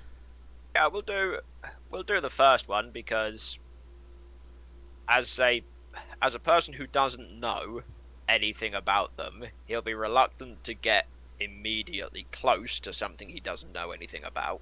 Mm-hmm. So he'll stay at the top. Like, my vision's quite good. So Okay. he'll stand up. If he has to go like further away to stand on the edge of a cliff or something, he'll do that. But if the deck just overlooks the sea, then he'll stand there. Yeah. You overlook this almost mirrored-like surface. The air is calm, the weather is calm, there's not a whole lot of wind going on right now, so there's not a whole lot of waves and ripple. You see the occasional lap of a wave that greets the sandy shore as you look down to the beach, where you see like one or two individuals sort of interacting and dancing down there with a series of dancing lights. Overlooking the water, it's very easy to see when there is a breach in the water, but the breaches in the water come from creatures far larger than what you suspect a merfolk to be. Roll me a nature. Oh, fuck that. Okay. We can do this. We can do a nature check. Well, Nat 20. 20! You guys are getting all the nats 23. on like fucking RP shit. we haven't done any fighting, so it would be difficult to be otherwise. You remember these creatures from Midnight Ballad's show. Large whales breaching the surface of the ocean. You hear this almost mournful hum coming from them as they make their presence known. You see the occasional boat far off in the horizon, very small and dotted. However, also off in the horizon, almost backlit by the moon, you see this very large vessel. It's almost hard to call it a ship. It almost looks like a seafaring city of sorts. Large skyscraper-like buildings with ropes tethering flags and sails that clearly are not big enough to actually propel this thing, especially on this very calm night. Yet it moves along the ocean surface all the same. Oh, I can't believe the players of Raft are out there. Jevil.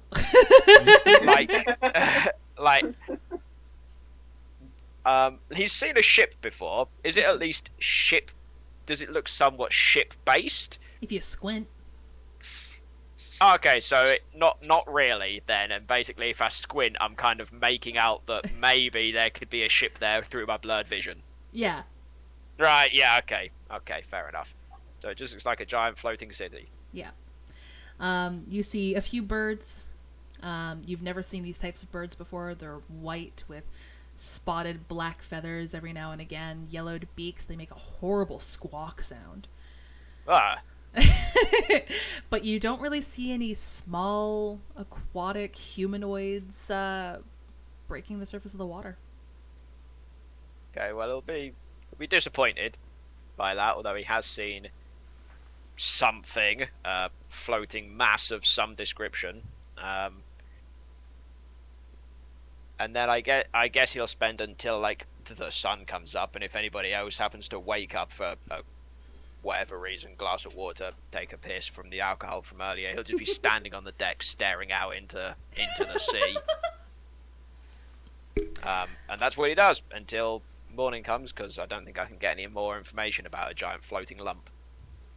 But no mermaid. that- I'm really upset. Does beg a question. Who all's an early riser?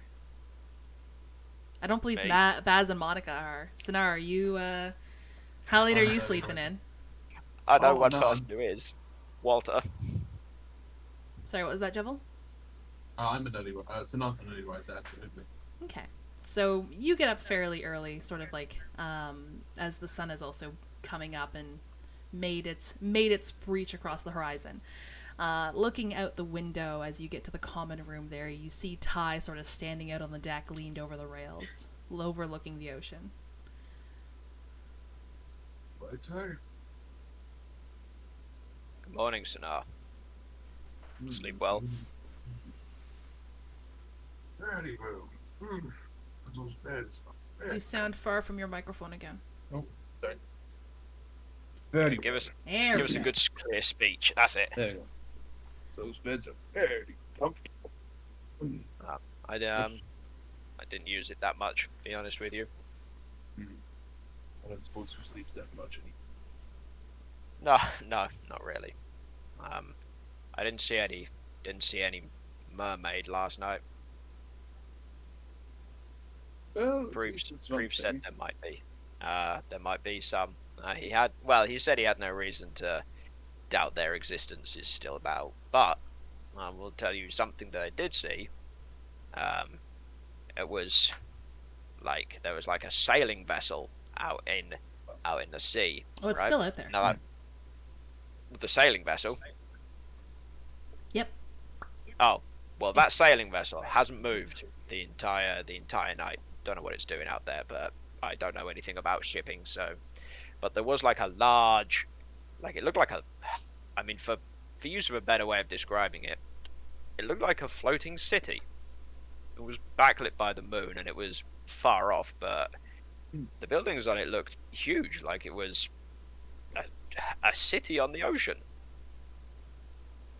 Well, I mean, maybe it could have been the alcohol, or perhaps I was like daydreaming on the rail, but it felt like I was seeing what I saw. it's nothing to shake a stick at, that's for certain. We have seen many strange things, Ty. Floating city might be one of them.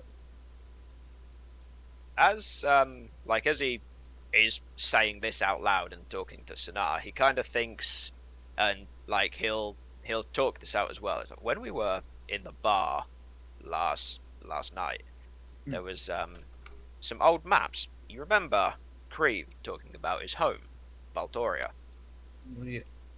I browsed the maps that were against the wall, and there was a unmarked land mass on one of the maps that was in the rough location of where Creve mentioned that Valtoria used to be.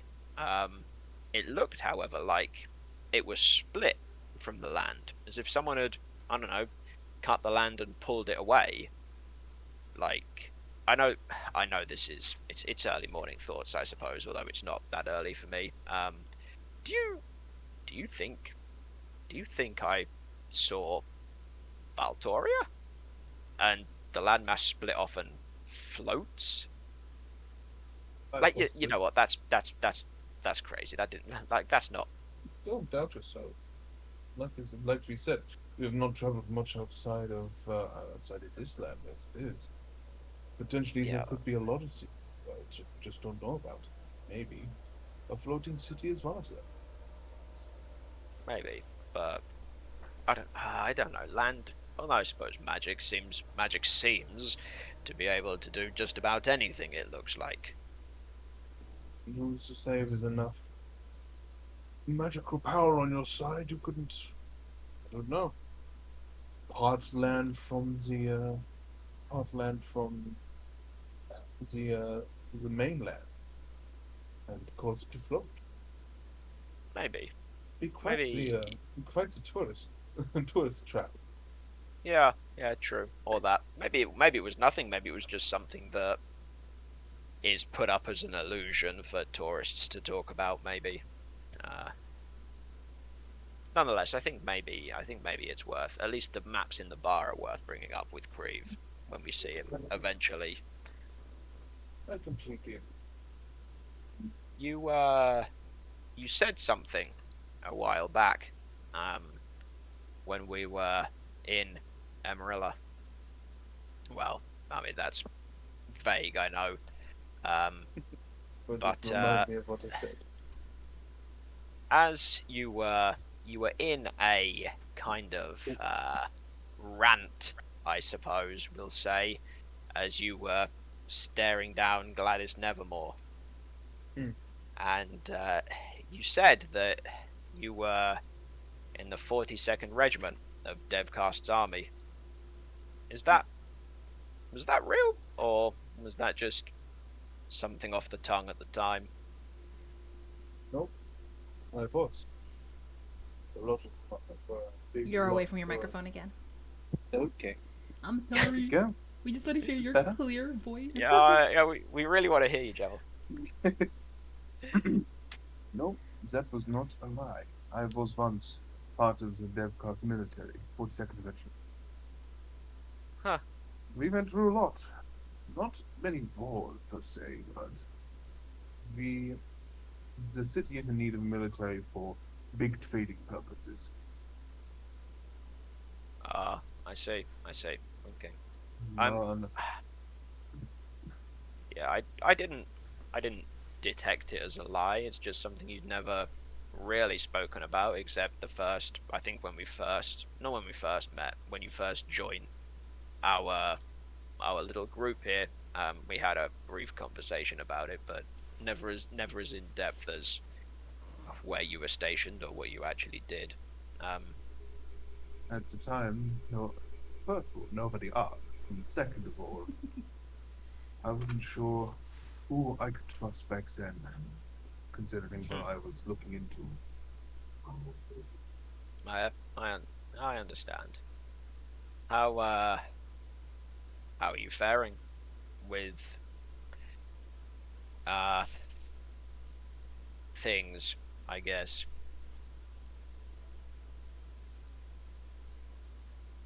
Well,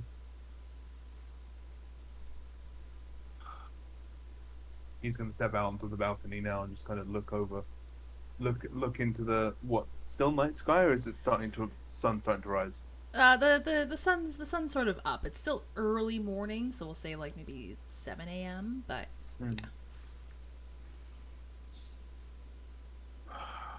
I'll be honest, I'm a very, very confused, still mournful individual over what happened. Know that all of this, all of what happened, only because I wasn't there for him, then I should have.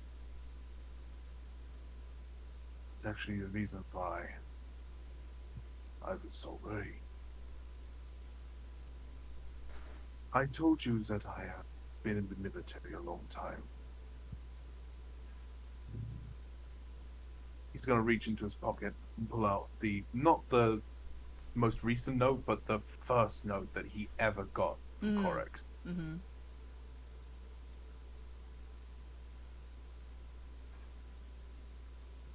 What I haven't told you, though, is when I went back to the town, when I looked for the man who was basically like a brother to me, all I found was this. I handed to Ty. I don't actually know what this says. What does it say? It- He'll take it. He'll absolutely. open it and have a read, but you'll have to tell me what it says. No, it's basic. To sum up the letter, it's basically, I'm sorry, Sana, I can't keep waiting.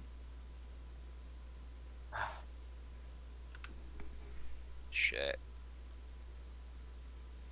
And that was all you got? That was it? all. Yep.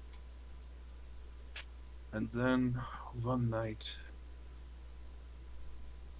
I had the awful thought that maybe, just maybe, he was involved in all this.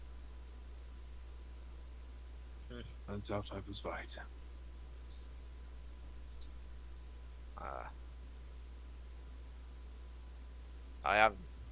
I am sorry, Sana. I know I don't really seem it when I say things, but I really am. Oh He'll- no. Fold the note back up and pass it back over to Sana. He'll fold it up and put it back in his pocket. Oh, don't worry. I know that your intentions are well, and your heart is in the right place. Even though you might not be as expressive, I know you mean every bit of what you say. I'm glad. I hope so.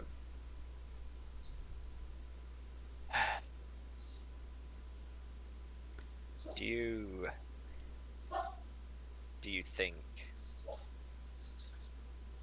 think he'll settle? Do you think he'll go back to... You have the option, right, of, I guess, well, not turning back time, that's the wrong word, but resetting a little bit of the past. Do you think you're going to resettle when the time's right for you? Once I've made this deal, I think I will. I will go back, rebuild the farmhouse, go back to that town, settle back down. That sounds nice. As Sinar had approached the deck, he left the door leading into the cabin open. You guys hear a warble and then eventually a boom of arcane energy. And looking back in, you see this illuminated panel. Investigating it, you see the familiar face of the newscaster for the Arcanocasts that you've already seen once or twice throughout the city.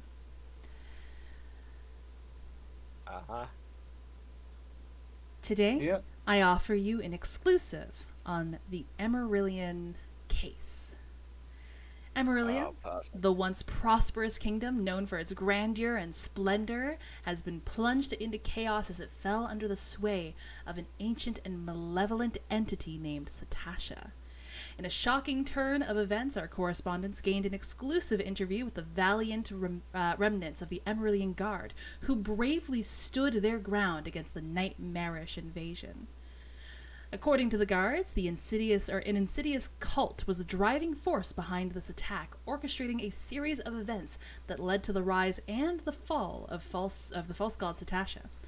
This cult's activities had been shrouded in secrecy until now, and evidence suggests that it found its roots amongst the mistreated, low-income, and homeless citizens in the former Great Kingdom.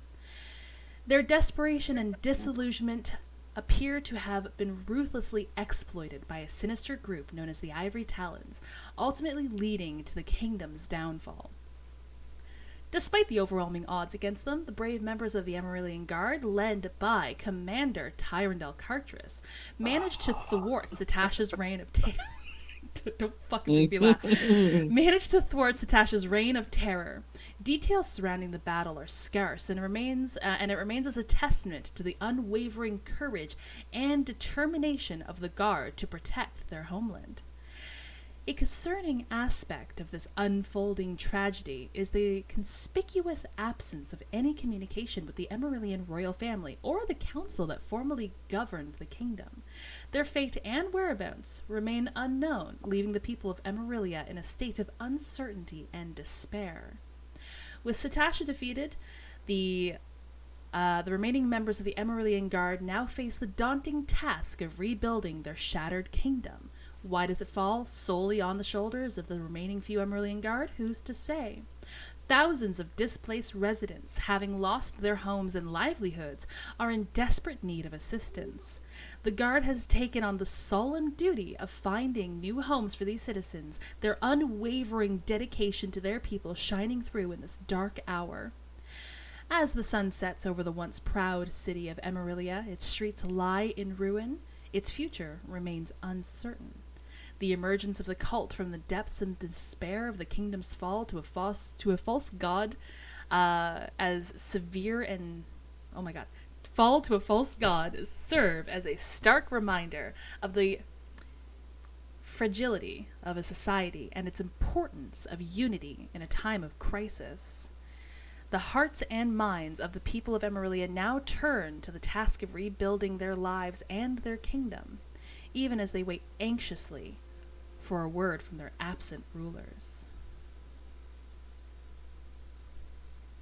Well, I mean, Commander Tartarus. oh, shut up.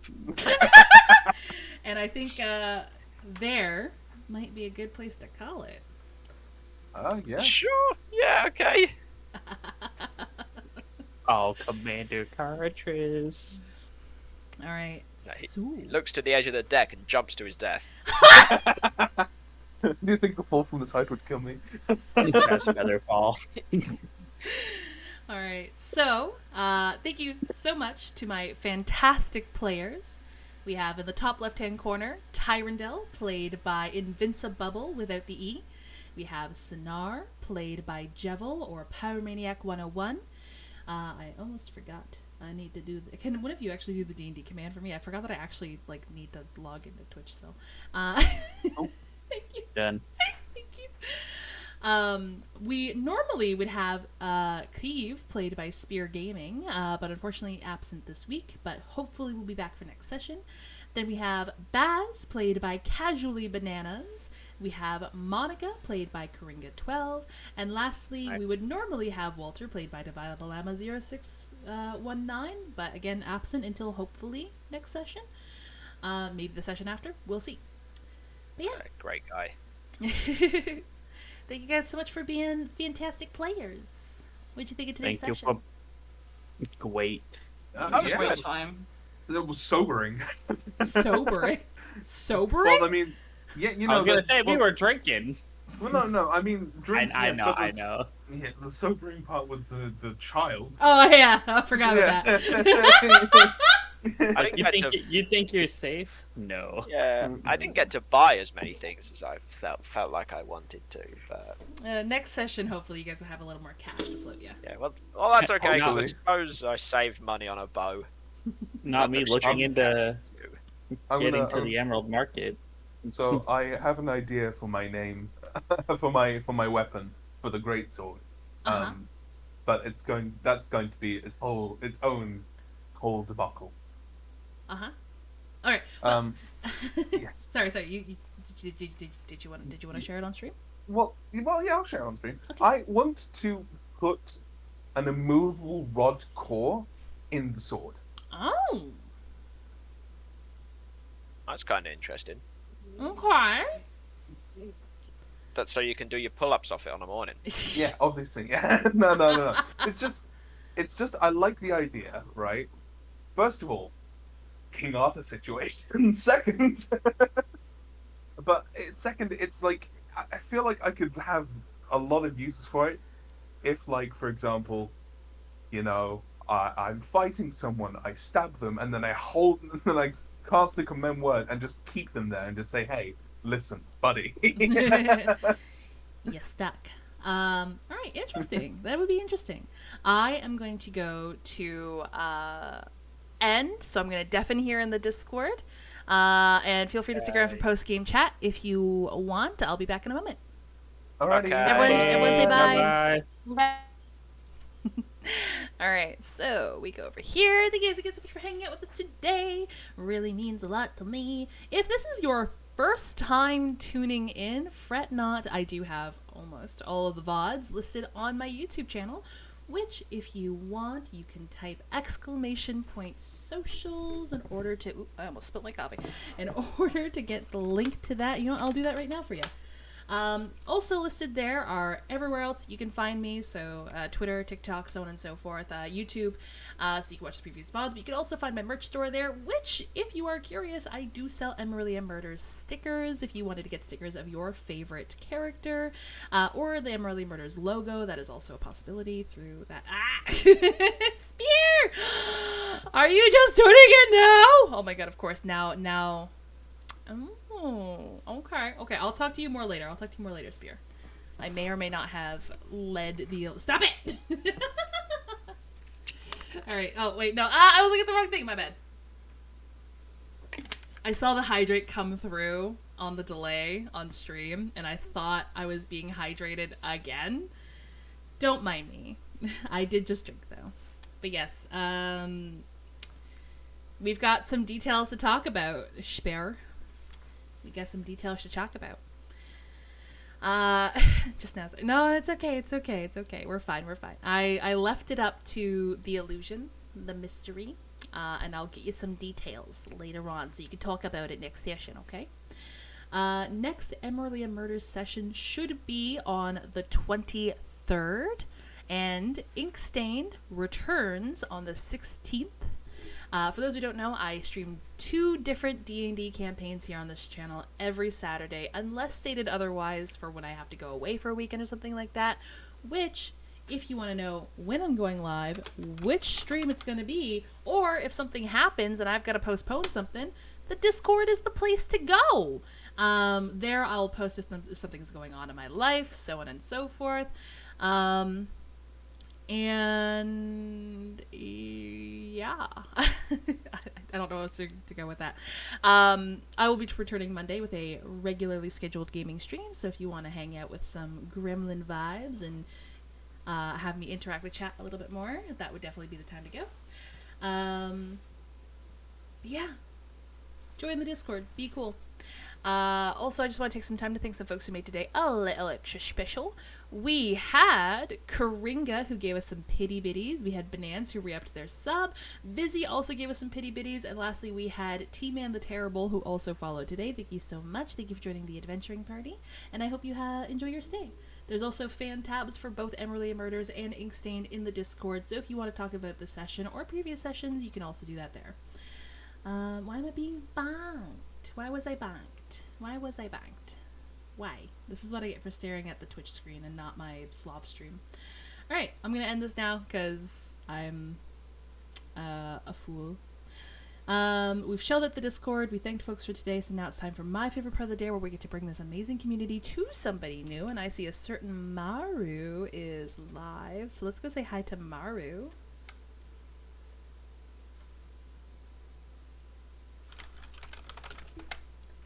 Here we go. If you folks have access to my emotes, please copy this very first raid message. If not, fret not, copy this very second raid message, and we can still show Maru the love and support of the adventuring party. And until I get to see you all again on Monday, I hope you all stay awesome, stay safe, and well, I guess this is bye-bye.